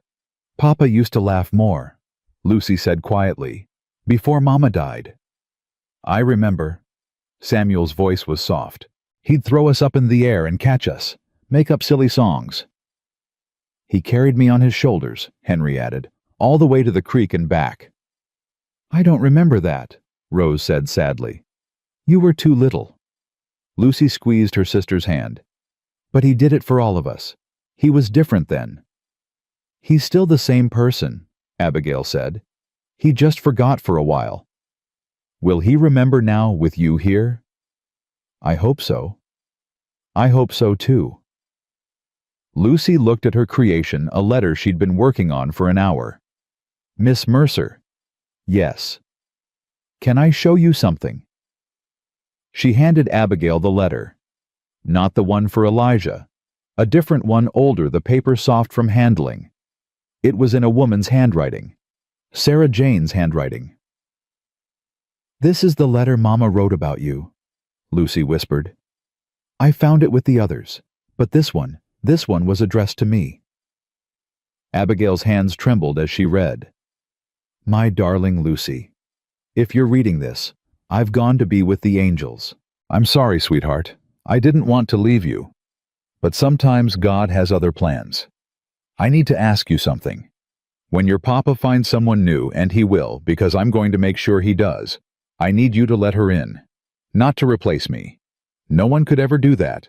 But to fill the empty spaces I'll leave behind. There's a woman in town, the school teacher, Miss Mercer. She has kind eyes and a gentle heart, and she looks at you children like you're the most precious things in the world. I've watched her, Lucy. I've seen how she loves without expecting anything in return.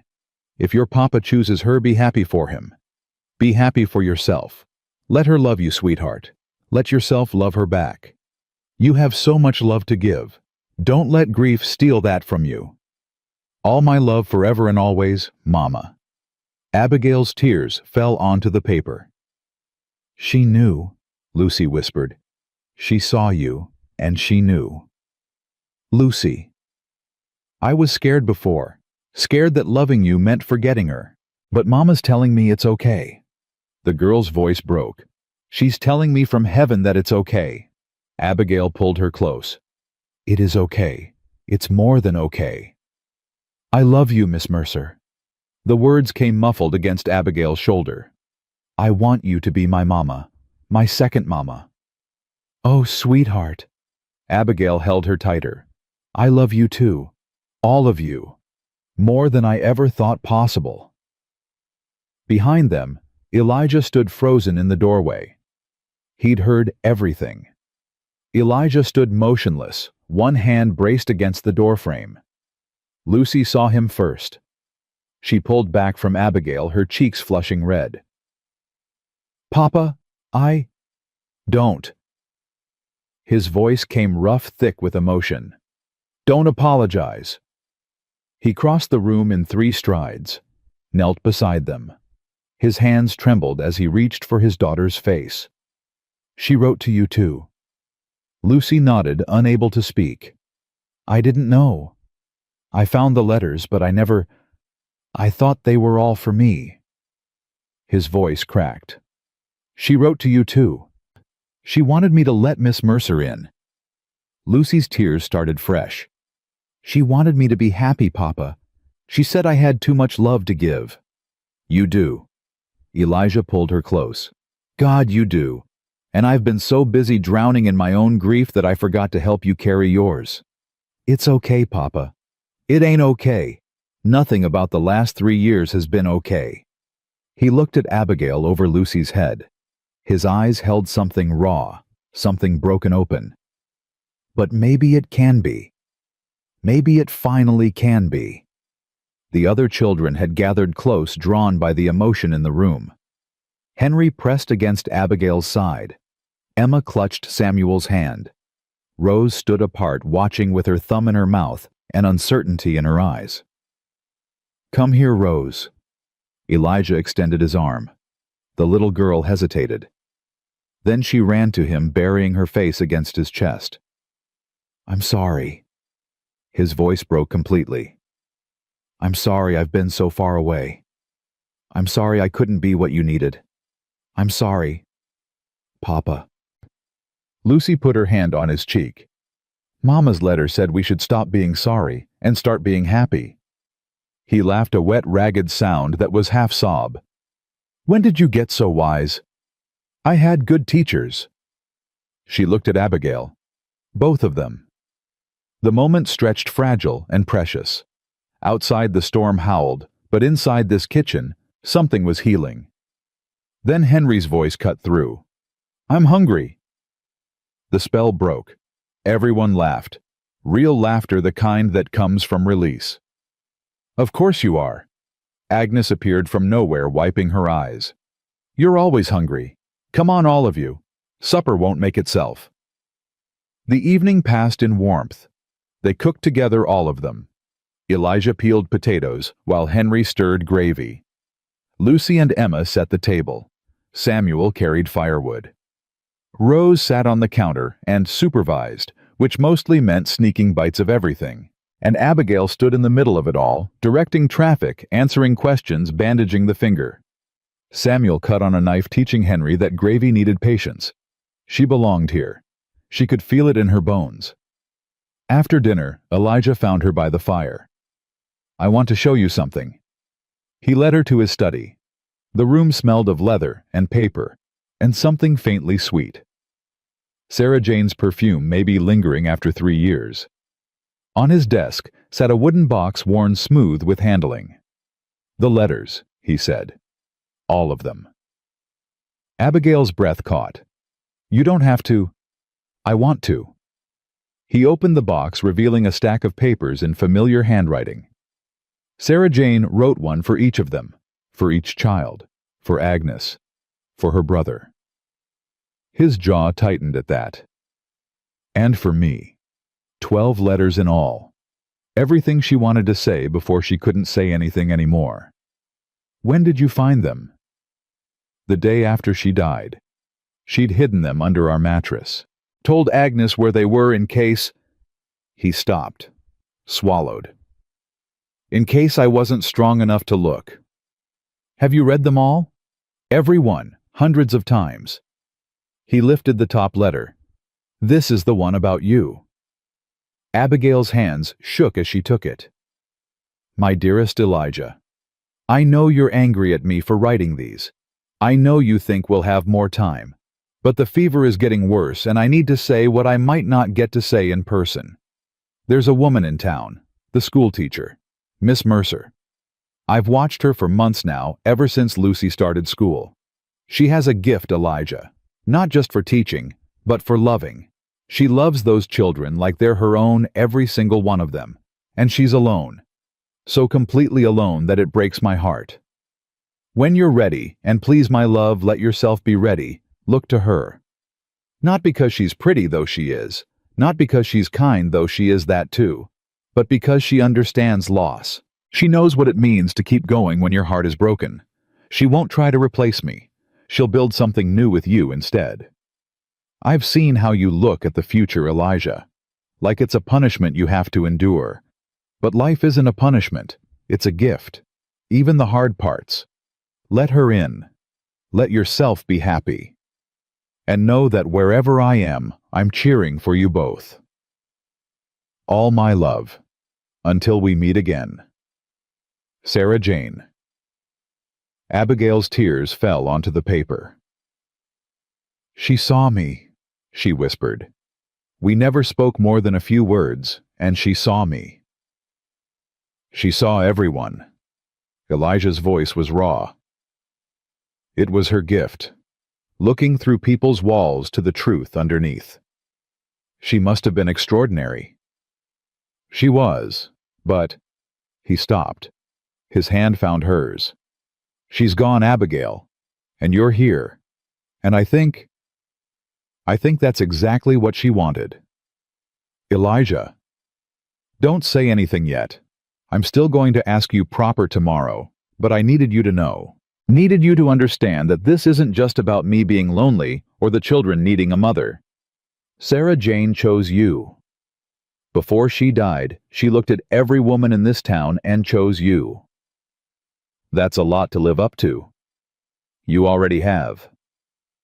He lifted her hand to his lips. Every moment since you walked through that door, you've lived up to it. The study door burst open. Agnes stood in the threshold, face pale. It's Henry. He collapsed. They ran. Henry lay on the kitchen floor, Samuel kneeling beside him, Lucy holding his hand. His face was chalk white, his breathing shallow and rapid. He was fine 1 minute. Samuel's voice shook. And then, he just fell. Elijah dropped beside his son. Henry! Henry, can you hear me? The boy's eyes fluttered. Papa. I'm here. What happened? Felt dizzy. Hot. His small hand clutched his father's arm. My chest hurts, Papa. Abigail pressed her hand to his forehead. Burning. Fever. Her voice stayed calm despite the terror clawing at her chest. How long has he been feeling poorly? He said his head hurt at dinner, Emma whispered. But he always says that when he doesn't want to eat vegetables. The storm, Agnes said grimly. He was out in it this morning helping with the animals. If he got too cold and then warmed up too fast. We need the doctor. Elijah's voice held an edge of panic. Can't get to town in this. Agnes shook her head. Roads are buried. Can't see past the porch. Then I'll ride blind. Papa. Lucy's voice cut through. You'll die before you get there. Then who'll take care of the rest of us? The truth of it hit like a blow. Elijah looked at his daughter, then at his son, then at the storm raging beyond the windows. He was trapped. His child was sick, maybe dying, and he couldn't do anything. I know what to do. Abigail stood. My aunt was a nurse. She taught me. I need hot water, cold compresses, willow bark if you have it, honey, and every blanket in the house. Agnes moved without question. Lucy, help me. Emma, fetch the blankets from the linen closet. Samuel, get the bucket from the well. No, wait, it's frozen. Get snow instead. Clean snow. The household sprang into action. Abigail knelt beside Henry, taking his pulse, checking his breathing. His heart raced beneath her fingers. His skin burned. Stay with me, Henry. She kept her voice steady. Can you tell me where it hurts? Everywhere. His voice was tiny. Is Miss Mercer? Am I dying like Mama? The words pierced her heart. No. She cupped his face in her hands. You're not dying. You've got a fever, that's all. We're going to make you better. Promise. I promise.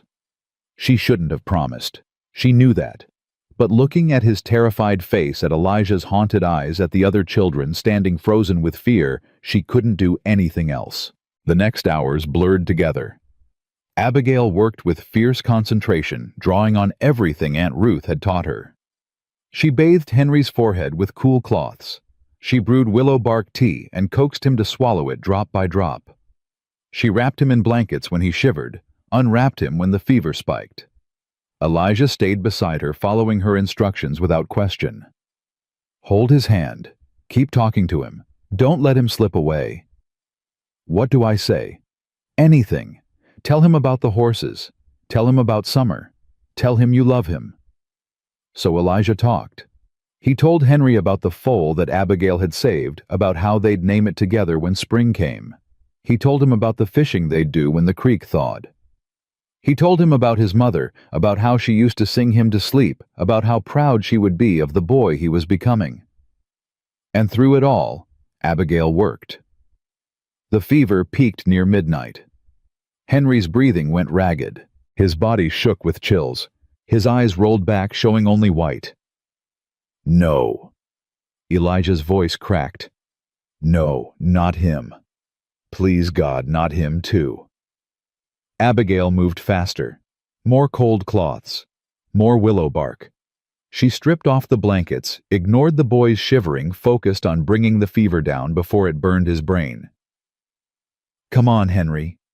She pressed her hands against his chest, feeling his heart race beneath her palms. Come on, fight this. The children huddled in the doorway, Agnes holding Rose, Lucy gripping Emma's hand, Samuel standing straight but trembling. Is he gonna die? Rose whispered. No one answered. The clock struck 1.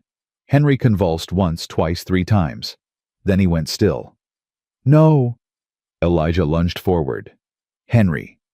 Abigail pressed her ear to the boy's chest, listened, waited, and heard it. A heartbeat, steady, slowing. She touched his forehead, cooler. The fever's breaking. Her voice shook with relief. He's through the worst of it. Elijah collapsed beside his son, pressing his face against the boy's small hand, his shoulders heaving with silent sobs. Thank you. The words came muffled. Thank you. Don't thank me yet. He needs rest, days of rest. But he'll live. He'll live. Elijah raised his head. His face was wrecked with tears, but his eyes held something new, something fierce. You saved him. Just like you saved Duchess. Just like you saved all of us. I didn't. You did. He reached for her, pulled her close, held her against his chest. You did. They stayed that way, kneeling on the kitchen floor, with a sick child between them, until dawn began to lighten the windows. The storm broke on New Year's Eve morning. Abigail woke to silence. No howling wind, no driving snow, just pale light filtering through frost-covered glass. She'd fallen asleep in the chair beside Henry's bed. Her neck ached, her back protested. But the boy was sleeping peacefully, color returning to his cheeks, his breathing slow and even. She touched his forehead. Cool. Thank God, she whispered. He's going to be fine. She turned. Agnes stood in the doorway with a cup of coffee. The fever's gone. He'll be weak for a few days, but boys bounce back fast. The housekeeper handed her the cup. You should rest, really rest, in a bed. I can't leave him. Lucy's already fighting to take over. Let her. She needs to feel useful. Abigail looked at Henry's peaceful face, then nodded. She found Elijah on the porch, staring at a world transformed. The blizzard had buried everything in white. Drifts reached the windowsills. The barn was a white mound in the distance. Even the fences had disappeared. But the sky was clear. The sun was rising, and somewhere birds were singing. Beautiful, isn't it? His voice was hoarse from the night's vigil. Almost worth the terror. How are you? Alive. He turned to look at her. Thanks to you. I didn't. Stop saying that. He stepped closer. Stop denying what you are, what you've done. In 1 week, you've brought more life back to this family than we've had in 3 years. It wasn't just me. Mostly you. His hand found hers. Abigail. I know I said I'd wait until tonight. I know I said I'd do it proper. But after last night, after almost losing Henry, I can't wait another minute. Her heart stopped. Elijah. I love you. The words came out rough, raw, absolutely certain. I don't know when it happened. Maybe the moment you walked into Henderson's store. Maybe the moment you reached into that mare and saved her foal. Maybe the moment I saw you holding my daughter and realized my heart wasn't dead after all. I love you too. I know you do. I've known for days. The way you look at my children. The way you look at me.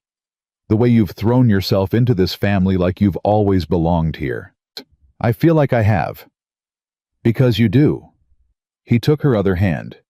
Marry me, Abigail. Not because Sarah Jane picked you out. Not because the children need a mother. Marry me because I can't imagine facing another day without you beside me. Tears streamed down her face. Yes, yes, yes, 1,000 times yes. He kissed her. Not a gentle kiss, not a proper kiss. A kiss that held 3 years of grief and 1 week of hope and a lifetime of promise. She melted into him, feeling something finally click into place. When they broke apart, 5 faces were pressed against the window. Does this mean she's staying? Henry's voice came muffled through the glass. He looked pale and thin, but he was smiling. Get back in bed. Abigail and Elijah shouted together. Not until you answer. Elijah looked at her. She looked at him. And they started laughing, real, full, joyous laughter that seemed to shake the snow from the rooftops. Yes, Elijah called to his children. She's staying forever. The cheers that erupted could probably be heard in town. The day passed in celebration. Agnes made a special breakfast, despite the short supplies. The children decorated the parlor with every remaining ribbon and ornament. Even Henry was allowed to sit in the big chair by the fire, bundled in blankets, supervising the festivities. We're getting married, he announced to no one in particular. Miss Mercer is going to be our new mama. Second mama, Lucy corrected gently. Second mama. Henry agreed. But she'll live with us, so that makes her first. Sort of. That don't make any sense, Samuel said. Does too. Does not. Children. Elijah's voice held warm warning. No fighting on New Year's Eve. But Papa, no fighting. That's final. Rose tugged at Abigail's skirt. Story. What kind of story? The one about the lady and the family. Tell me how it ends. Abigail lifted the child into her lap. Well, let's see. The lady married the father. She became the second mama to all 5 children, and they lived in a big house with a barn full of horses and a creek out back for fishing. Did they live happily ever after? They lived happily, not perfectly, nobody lives perfectly, but happily, yes, because they had each other. And no more bad dreams. Sometimes bad dreams, but every time someone woke up scared, there was always someone there to hold them until the fear went away. Rose smiled. Good ending. I think so too. The sound of horses broke through the moment. Elijah moved to the window. His body went rigid. What is it? Abigail set Rose down and crossed to stand beside him. A wagon was struggling through the drifts, 2 horses laboring hard and driving them. Thomas! Elijah's voice was ice. He can't come in, Lucy said fiercely. Not after what he said. He's Sarah Jane's brother, and it's New Year's Eve. Elijah's jaw was tight. I won't turn family away in this weather. Papa? I won't become like him, Lucy, bitter and closed off and nursing grudges until they poison everything. He looked at Abigail. Whatever he has to say, we'll face it together. Together, she agreed. Elijah opened the door before Thomas could knock. The man stood on the porch hat, in hands face weathered from the journey. He looked smaller somehow, diminished. Elijah, his voice was rough. I know I ain't welcome, but I had to come. Why? To apologize. The word hung in the cold air. I was cruel, Thomas continued. To you, to Miss Mercer, to the children. Sarah Jane would be ashamed of me. She would. Thomas flinched at the blunt agreement. I was angry, scared. Seeing someone else in her house wearing her things, it felt like losing her all over again. I understand that. But it ain't right. Holding on to the dead so tight that you strangle the living. His eyes found Abigail. My sister chose you. Before she died, she looked at this woman and saw someone who could love her children, and I tried to run her off because I couldn't let go. Thomas, let me finish. His voice cracked. I rode through a blizzard to say this. Damn near killed myself and 2 good horses. The least you can do is listen. Elijah stepped aside. Come in." They gathered in the parlor. The children pressed close to Abigail, protective, suspicious. Agnes stood with arms crossed, eyes narrow. Thomas turned to face them all. "I ain't asking forgiveness. I don't deserve it. But I am asking for a chance to do better." He looked at Lucy. "Your mama wrote me a letter too, before she died. Told me to stop being so angry at the world. Said holding grudges was like drinking poison and expecting someone else to die." Lucy's chin lifted. "Mama was smart." "Smarter than me, that's certain." Thomas turned to Abigail. "Miss Mercer, I said terrible things, called you names, tried to make you feel small and unwanted. I was wrong." "Yes, you were. I see why Sarah Jane chose you." A ghost of a smile crossed his face. "You don't back down." "I spent too many years backing down. I'm done with that." "Good. These children need someone strong." He turned to Elijah. "I ain't gonna fight you on the inheritance. Sarah Jane's things should go to her children like she wanted, and her children belong with their father, and their new mother." Elijah extended his hand. Thomas took it. "Thank you," Elijah said. "Don't thank me. Thank that blizzard for giving me 3 days stuck in a boarding house with nothing to do but think about what an ass I've been." "Language?" Agnes muttered. "Sorry." Henry piped up from his blanket throne. "Uncle Thomas, does this mean you'll come to the wedding?" Thomas looked at Elijah, at Abigail, at the family they were becoming. "If I'm invited?" "You're invited," Abigail said. Everyone stared at her. "Family is family," she continued. "Even the difficult parts, especially the difficult parts." Thomas's eyes grew wet. He turned away quickly, clearing his throat. "Right. Well, I should the horses need tending. I'll bed down in the barn if that's—" "You'll stay in the guest room," Elijah said. "It's New Year's Eve. No one sleeps in the barn." "But—" "No arguing. That's final." Thomas looked at the children, at Abigail, at the warm, chaotic, healing family that had somehow made room for him. "Thank you," he managed. "You're welcome," Lucy said. Then softer, "Mama would be glad you came." Thomas nodded once, unable to speak. And for the first time since Sarah Jane died, something eased in his face. The evening unfolded in unexpected warmth. Thomas told stories about Sarah Jane as a child, pranks she'd pulled, adventures they'd had, the time she'd convinced him to steal apples from the minister's tree. The children listened with hungry attention, drinking in memories of a mother they'd never known or barely remembered. "She put a frog in my bed once," Thomas said. "I screamed so loud the neighbors came running. Mama did that." Emma's eyes were wide. "Your mama was a terror before she grew up proper. Don't let anyone tell you different." "I wish I remembered her better," Henry said softly. "You will. Through stories. Through the people who loved her." Thomas glanced at Abigail. "And through the ones who'll carry her forward." Midnight approached. Agnes brought out spiced cider. The children fought to stay awake, though Rose had already fallen asleep in Abigail's lap, and Henry's eyes kept drooping. 5 minutes, Lucy announced, checking the clock. 5 minutes until the new year. Elijah moved to stand beside Abigail. His hand found hers. "Ready?" he asked quietly. "For what?" "For everything. For being a family. For fights about vegetables and bedtime and who gets the last biscuit. For scraped knees and broken hearts and teenage rebellion." "You're trying to scare me off." "I'm trying to be honest." "Then honestly," she squeezed his hand, "I've never been more ready for anything in my life." The clock began to chime. 10.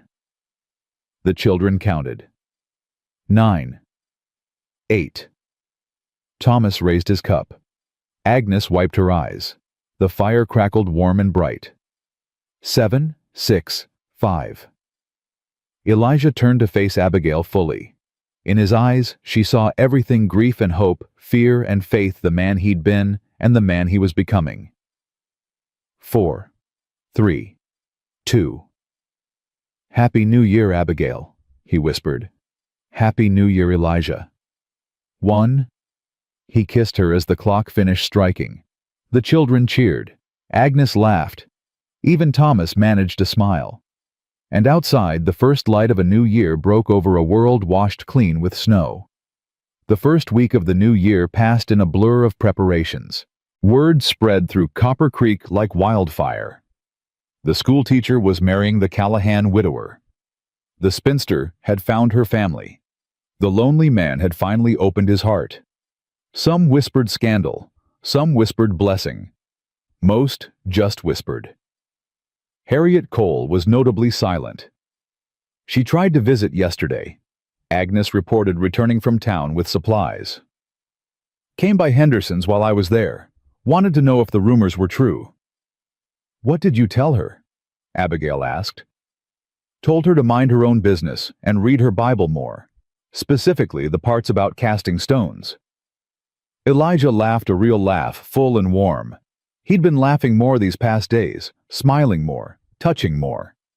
His hand on Abigail's shoulder, his fingers brushing hers at meals. Small gestures that spoke louder than words. "The wedding's set for Sunday," he said. "Reverend Whitmore agreed to perform the ceremony. At the church. Here, at the ranch." He took her hands. "This is where we'll build our life. Seems right to start it here. The whole town will come.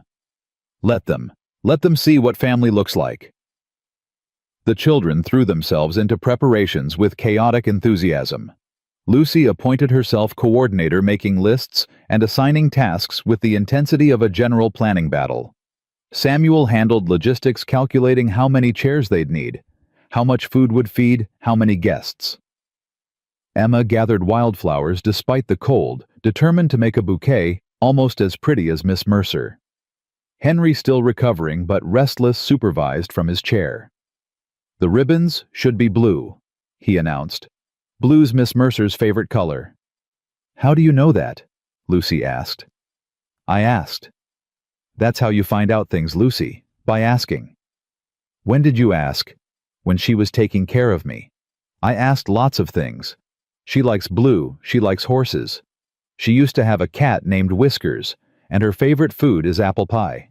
Abigail laughed. "You were supposed to be resting." "Resting is boring. Asking questions is better." Rose tugged at Abigail's skirt. "What color dress?" "White, sweetheart. Brides wear white." "Why?" "It's tradition." "Why?" "Because—" Abigail paused. "You know, I'm not entirely sure. It's just what people do." "That's a silly reason." "Maybe so, but sometimes traditions are nice, even when they're silly." Rose considered this. "I want to wear white too." "Then you shall." The little girl beamed, and Abigail's heart cracked open a little wider. 3 days before the wedding, a stranger arrived. Abigail was in the kitchen with Agnes when they heard the horse. She moved to the window and saw a woman dismounting, middle-aged, well-dressed, with Elijah's jaw and Sarah Jane's eyes. "Who is that?" Agnes's face went pale. "Mary Callahan, Elijah's mother." The front door opened. Voices carried from the parlor. "Elijah James Callahan, you're getting married, and I had to hear about it from a letter that arrived 3 days after the news had already spread across 2 counties. Mama. Don't you mama me. I had to ride through half-melted snowdrifts for 2 days to get here. My bones ache in places I didn't know I had bones. The least you could do is offer me coffee before I meet this woman who's apparently stolen your heart." Abigail straightened her spine. "I'll make the coffee." "No." Agnes caught her arm. "You'll go out there and introduce yourself proper. Mary Callahan is a force of nature, but she's fair. Don't let her see you scared." "I'm not scared." "You're terrified. So am I most days. Go anyway." Abigail smoothed her dress, touched her hair, and walked into the parlor. Mary Callahan turned at her entrance. The older woman's eyes swept over her, assessing, measuring, missing nothing. "So, you're the schoolteacher?" "Yes, ma'am, Abigail Mercer." Soon to be Abigail Callahan from what I hear. Yes, ma'am. Mary circled her slowly like a buyer examining a horse. Abigail stood still, refusing to flinch. You're thinner than I expected. And paler. Ranch life is hard work. Think you can handle it? I've handled harder. Have you now? I've buried both parents and the aunt who raised me. I've spent 7 years alone in boarding rooms teaching other people's children because I had no family of my own. I've walked into a house full of grief and helped it learn to breathe again. Abigail lifted her chin. I can handle ranch work, Mrs. Callahan. Silence stretched between them. Then Mary laughed. Good Lord, Elijah! You found one with spine. I did. His voice came warm from behind Abigail. His hand settled on her shoulder. Sarah Jane would have approved. Sarah Jane picked her out from what Thomas tells me. Left letters and everything. Mary shook her head. My daughter-in-law always did think 3 steps ahead of everyone else. You spoke with Thomas. He stopped by on his way home, told me everything. The blizzard, the sick boy, the way this woman worked through the night to save him. Mary's eyes softened just slightly. He also told me he'd been an ass and that you'd forgiven him anyway. Language, Mama. I'm 63 years old. I'll use whatever language I please. She turned back to Abigail. So, you're marrying my son, becoming mother to my grandchildren. That's not a small thing. No, ma'am, it isn't. Those children have been through hell, lost their mother, watched their father disappear into himself. They're fragile, even the ones who don't look it. I know. Do you really know what you're taking on? I know that Lucy has spent 3 years being a mother instead of a child. I know Samuel hides his feelings behind facts and figures because emotions are too frightening. I know Emma draws to process things she can't say out loud. I know Henry asks questions constantly because silence reminds him of grief. And I know Rose doesn't remember her mother at all, which might be the heaviest burden of them all. Mary stared at her. I see them, Abigail continued. Not just what they show the world, but what they hide. And I love them anyway. All of them. Including the broken parts. And my son. Him too. Especially the broken parts. Mary's eyes glistened. She blinked rapidly, cleared her throat. Well, I suppose you'll do. Mama. Hush, Elijah. I'm not finished. She stepped closer to Abigail, took her hands. Sarah Jane was like a daughter to me. Losing her nearly broke this family, but life goes on whether we want it to or not. And if Sarah Jane trusted you to care for her children, then so do I. Thank you, Mrs. Callahan. Mary, you're about to be my daughter. Call me Mary. She squeezed Abigail's hands. Welcome to the family, child. God help you because these Callahans are a handful. I heard that, Elijah said. You were meant to. The children appeared then, drawn by the voices. They swarmed their grandmother with hugs and questions and excited chatter about the wedding. Grandma Miss Mercer saved the foal, and Henry when he was sick. She tells the best stories. She's teaching me to braid hair proper. She lets me help with the cooking. Mary looked at Abigail over the sea of small heads. Seems you've already won the important votes. They won me first. Something settled in Mary's face. Acceptance. Perhaps even approval. Yes, she said quietly. I can see that. The morning of the wedding dawned clear and cold.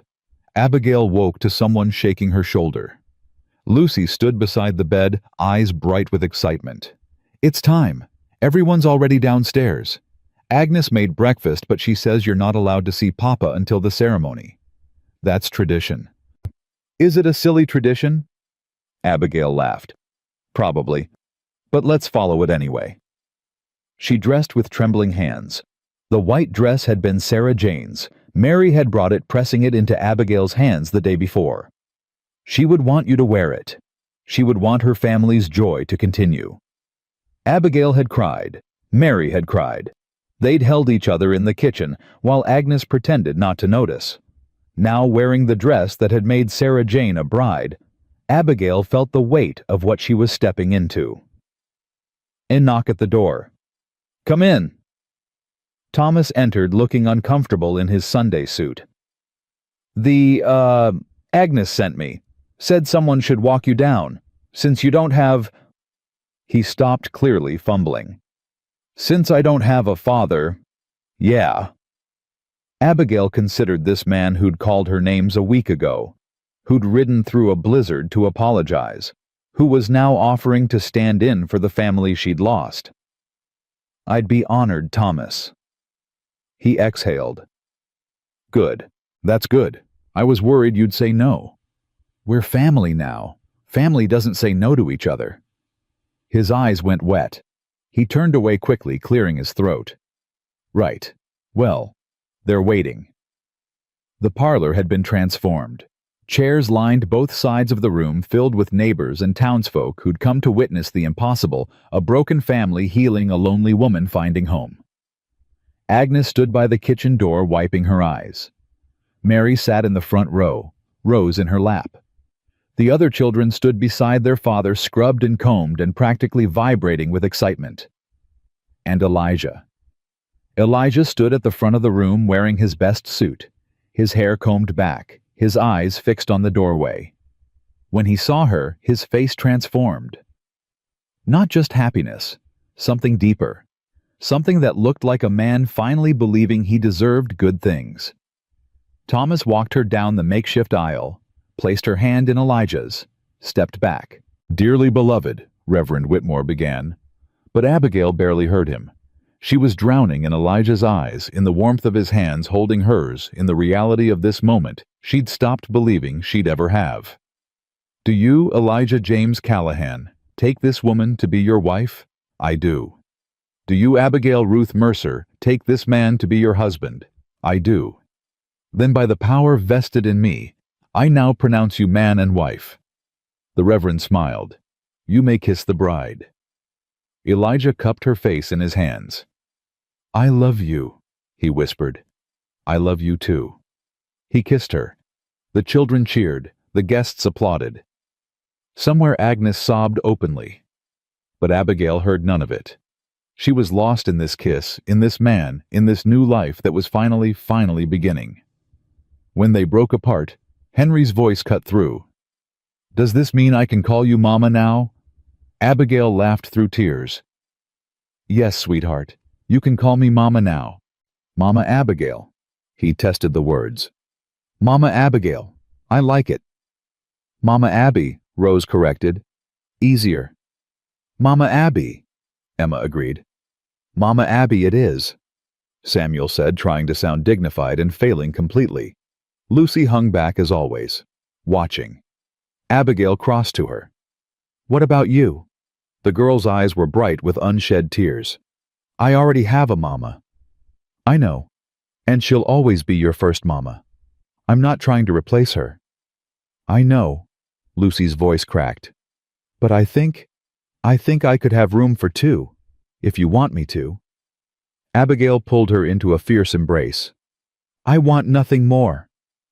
The reception spilled out of the house and into the yard. Tables had been set up despite the cold.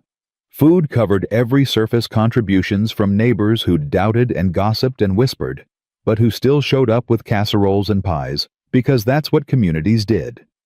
Even Harriet Cole had come. She stood at the edge of the gathering, watching with an expression Abigail couldn't read. "I should talk to her," Abigail said to Elijah. "You don't have to." "I know, but I want to." She crossed the yard, aware of people watching, whispering, stopped in front of the widow. "Mrs. Cole, thank you for coming." Harriet's chin lifted. "I wasn't going to, but curiosity won out. And I see what I expected to see, a woman who got what she wanted. I didn't scheme for this, Mrs. Cole. I didn't plan any of it." "Maybe not, but you got it anyway." Harriet's voice was bitter. "Some women are just lucky, I suppose." "Is that what you think this is, luck? What else would I call it?" Abigail considered her response carefully. I call it grace, the kind that comes after you've given up hoping for it. I spent 7 years alone, Mrs. Cole. 7 years watching other people live the life I wanted. I'd made my peace with it. Convinced myself I didn't deserve more. And now I know I was wrong. Not because I earned this or because I'm special, but because sometimes life gives us second chances whether we think we deserve them or not. Harriet's face flickered. Something moved behind her eyes. My husband died 10 years ago, she said quietly. I've been waiting for my second chance ever since. Maybe you've been looking in the wrong places. Maybe. Her gaze drifted to Thomas, who stood by the punch bowl, looking uncomfortable in the crowd. Maybe I've been so busy wanting what I couldn't have that I missed what was right in front of me. It's never too late, Mrs. Cole. Isn't it? I was 32 when I stopped believing I'd find family. Now I have a husband and 5 children and a life I never imagined. Abigail touched her arm gently. If it could happen to me, it can happen to anyone. Harriet said nothing, but she didn't pull away. Later that evening, as the guests began to leave and the children began to flag, Elijah found Abigail standing by the window. What are you thinking about? Everything, nothing. How different my life is from a week ago. Regrets. Not a single one. She leaned against him. You. Only that I waited so long. He wrapped his arms around her from behind. Sarah Jane's letter, the one about you, she wrote it 3 years ago. I've known for 3 years and I still almost let fear stop me. But it didn't. Because the children wouldn't let it. Because Agnes wouldn't let it. Because you walked into that store on Christmas Eve and looked at my family like we were worth saving. You were always worth saving. I didn't believe that until you showed me. They stood in comfortable silence, watching darkness fall over the ranch that was now her home. Mama Abby. Rose appeared in the doorway, nightgown trailing thumb and mouth. What is it, sweetheart? I can't sleep. Will you tell me a story? Abigail looked at Elijah. He nodded, smiling. Go. I'll finish up here. She took Rose's hand and climbed the stairs. Tucked the child into bed, settled beside her. What kind of story? A true story. About you and Papa. That's a long story. I like long stories. So Abigail told her. About the lonely teacher who decorated schoolhouses for children who weren't hers. About the sad father who'd forgotten how to smile. About a blizzard and a sick boy, and letters from heaven, and a family that chose each other. And they lived happily ever after. Rose asked, eyes drooping. They lived. Sometimes happily, sometimes not. But always together. Always family. Good. Rose yawned. I like that ending better. Why? Because happily ever after is pretend. Together is real. Abigail kissed her forehead. When did you get so wise? I learned from my mamas, Rose said. Both of them. She was asleep before Abigail could respond. Abigail sat in the darkness for a long moment, listening to the child breathe. Then she rose and walked to the window. The lamp burned bright against the night. For 7 years, she'd lit lamps in windows, created warmth for others, stood outside looking in. Now she was inside. Now the warmth was hers. She heard footsteps on the stairs. Elijah appeared in the doorway. Everyone's settled. Mary's in the guest room. Thomas is bunking with Samuel. The house is full. Is that strange? Having so many people here? It's wonderful. He crossed to stand beside her at the window. For 3 years this house has been quiet, empty, like holding your breath and never letting go. And now it's breathing again. He took her hand. You did that, Abigail. You walked through our door and taught us how to breathe. I think you taught me too.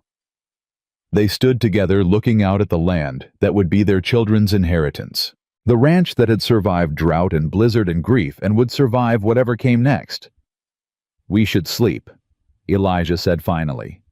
"Tomorrow will be chaos. The children will want attention. Mary will want to help. Thomas will be awkward about everything." "I know." Neither moved.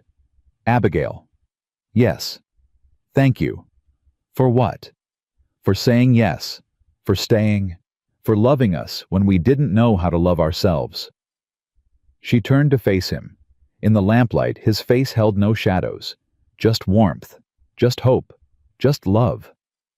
"Thank you for asking," she said. "For seeing me when no one else did. For giving me a family when I'd forgotten I wanted one." He kissed her forehead, her cheeks, her lips. "Come to bed, wife." "Yes, husband." They walked together to the room that had been his alone for 3 years. To the bed where he'd grieved and dreamed and finally allowed himself to hope again. And when they lay together in the darkness, Abigail felt something settle in her chest. Not just happiness. Something deeper. Home. After 32 years, she'd finally found it. The next months brought change. Spring arrived, and with it, new life. The foal that Abigail had saved, named Hope by unanimous vote, grew strong and fast. The children grew too, shedding winter's heaviness, like old coats. Lucy began laughing again. Real laughter, not the careful politeness she'd worn like armor for 3 years. She let Abigail braid her hair, let herself be a child again, at least sometimes. Samuel discovered he liked poetry. Abigail found him reading Wordsworth by the fire one evening and nearly cried. Emma's drawings changed. The dark colors she'd used since her mother's death gave way to bright yellows and blues. She drew pictures of the family, all 7 of them, now standing in front of the house. Henry never stopped asking questions. But his questions changed too. Less about death and loss, more about life and future. "Will we get a dog? Can I learn to break horses? When will I be big enough to help Papa with the cattle? And Rose?" Rose stopped having nightmares. She slept through the whole night. Elijah reported one morning wonder in his voice. "First time since Sarah Jane died." "She feels safe now." "We all do." Summer brought visitors. Families from town coming to see the transformation everyone whispered about. Former students of Abigail's bringing wildflowers and awkward congratulations. Even Harriet Cole, who arrived one afternoon with a pie and an apology. "I've been thinking about what you said," the widow admitted, "about looking in the wrong places. And I've started looking in the right ones." A pause. "Thomas has been calling on me." Abigail smiled. "I'm glad." "So am I. He's not Elijah. He's not supposed to be. He's supposed to be Thomas." Harriet nodded slowly. "Yes, I'm beginning to understand that." Fall came with harvest and hard work. Abigail threw herself into ranch life with the same determination she'd brought to teaching. She learned to mend fences, to preserve vegetables, to judge weather by cloud patterns, to ride properly, not just the tentative seat of a town woman, but the confident posture of someone who belonged on horseback. "You're a natural," Elijah told her. "I'm stubborn. There's a difference." Maybe stubbornness is what natural looks like. The children started school again. A new teacher had arrived from back east, young, nervous, eager. Abigail helped him settle in, shared her lesson plans, introduced him to families he'd serve. "How do you do it?" he asked one day. "Make them love learning. By loving them first. The learning follows." Winter returned, bringing the anniversary of the Christmas that had changed everything. Abigail stood at the schoolhouse window watching snow fall. She'd come to help decorate old habits died hard, but found herself frozen in memory. A year ago, she'd been alone, lighting lamps for no one, creating warmth she couldn't share. Now she had everything. "Mama Abby." She turned. All 5 children stood in the doorway, bundled against the cold faces, bright with excitement. "What are you doing here?" "Papa sent us," Lucy said. "He says to come home. He says we're decorating our own tree tonight. And he made hot chocolate, Henry added. The good kind with extra sugar. And we have presents to wrap, Emma said. And stories to tell, Samuel added. Rose just held out her hand. Come, Mama, come home. Abigail took one last look at the schoolhouse, at the window where she'd lit so many solitary lamps, at the classroom where she'd poured out love for children who went home to other families. Then she took Rose's hand and walked out into the snow. Elijah waited by the wagon looking exactly as he had a year ago, tall weathered gray threading through dark hair. But his eyes were different now. Lighter, clearer, free of the shadows that had haunted them for so long. Ready? He asked. Always. He helped her onto the wagon seat. The children piled into the back, already arguing about who would hang the star on top of the tree. It's my turn this year. You did it last year. Did not. Did too. Abigail laughed. Elijah smiled. And the wagon rolled toward home through the falling snow. That night, after the tree was decorated and the cocoa was drunk, and the children were finally reluctantly in bed, Elijah and Abigail stood by the window. The lamp burned bright just as it had a year ago. But now, it wasn't a signal of loneliness. It was a beacon of welcome. Happy anniversary, Elijah said. Is that what we're calling it? Seems fitting. A year ago today you agreed to come for Christmas. Changed everything. You're the one who asked. You're the one who said yes. She leaned against him, feeling his warmth, his strength, his steady heartbeat. Any regrets? Not one. Even when Henry put frogs in Samuel's bed. That was character building. Even when Lucy and Emma had that fight about the hairbrush. Sisters fight. It's natural. Even when Rose called Mrs. Henderson a silly old woman in the middle of church. Elijah laughed. Okay, maybe one small regret about that. They stood in comfortable silence, watching snow accumulate on the windowsill. Abigail. Yes. I have something to tell you. She turned to look at him. His face held something she couldn't quite read. What is it? I spoke with Agnes today. About Sarah Jane's letters. There was one I never showed you. What did it say?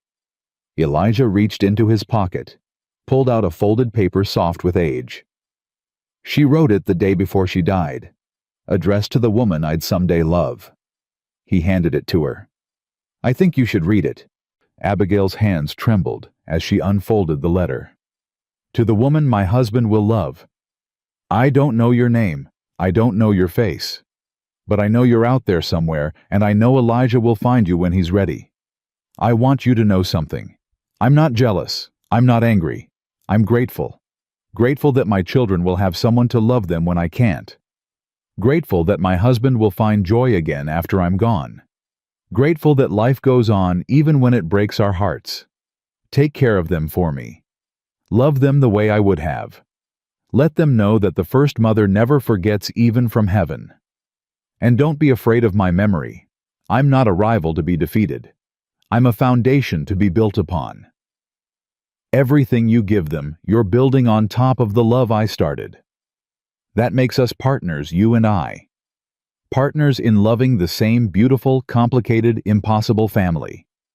Thank you for being brave enough to love a widower.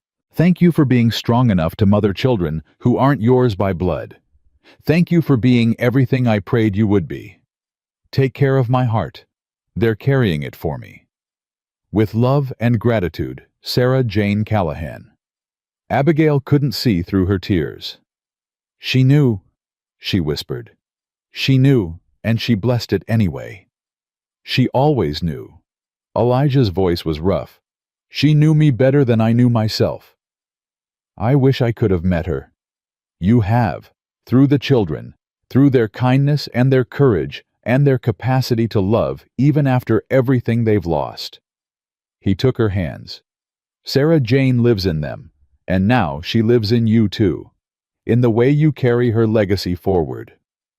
Abigail pressed the letter to her heart. I'll take care of them, she said. I promise. I know you will. I'll make sure they remember her. I know. I'll love them enough for both of us. You already do. He kissed her then, gently, reverently, a kiss that held past and present and future all at once. When they broke apart, Abigail looked out at the falling snow. At the land that was her home now. At the life she'd never dared to dream of. It's almost midnight, Elijah said. Is it? Christmas Day is about to begin. She smiled. Then we should go to bed. The children will be up at dawn wanting presents. In a minute. He pulled her closer. I want to remember this. Us. Here. 1 year from where we started. What do you want to remember? Everything. The way you look in the lamplight. The way you smell like cinnamon from the cookies we baked. The way my heart feels like it might burst every time I look at you. Elijah. I love you, Abigail Callahan. I loved you when you were Abigail Mercer lighting lamps in empty schoolhouses. I'll love you when we're old and gray and arguing about who gets the last biscuit. I love you too. I know. Do you? You show me every day. In every meal you cook, every story you tell, every scraped knee you bandage. You show me in the way you look at our children, like they're the most precious things in the world. They are. So are you. The clock began to strike midnight. Merry Christmas, wife. Merry Christmas, husband. They stood wrapped in each other's arms as the last chime faded. As Christmas Day began. As another year of life and love and family stretched out before them. Upstairs, 5 children slept peacefully, dreaming of presents and snowmen, and a future they finally believed in. In the guest room, Agnes snored softly, her faithful heart at rest. And in the parlor, by the light of a lamp that no longer burned for loneliness, a man and a woman held each other and marveled at the miracle of second chances. 7 years ago, Abigail had given up on finding family. 3 years ago, Elijah had given up on finding joy. Now they had both. Not because they deserved it, not because they earned it, but because love, when it finally finds you, doesn't care about what you deserve or what you've earned. Love just comes, and when you're brave enough to let it in, it changes everything. The lamp burned on through the night, casting golden light across fresh snow. A beacon of welcome, a promise of warmth, a reminder that even the loneliest hearts, when they find each other, create a light bright enough to last forever. And they did.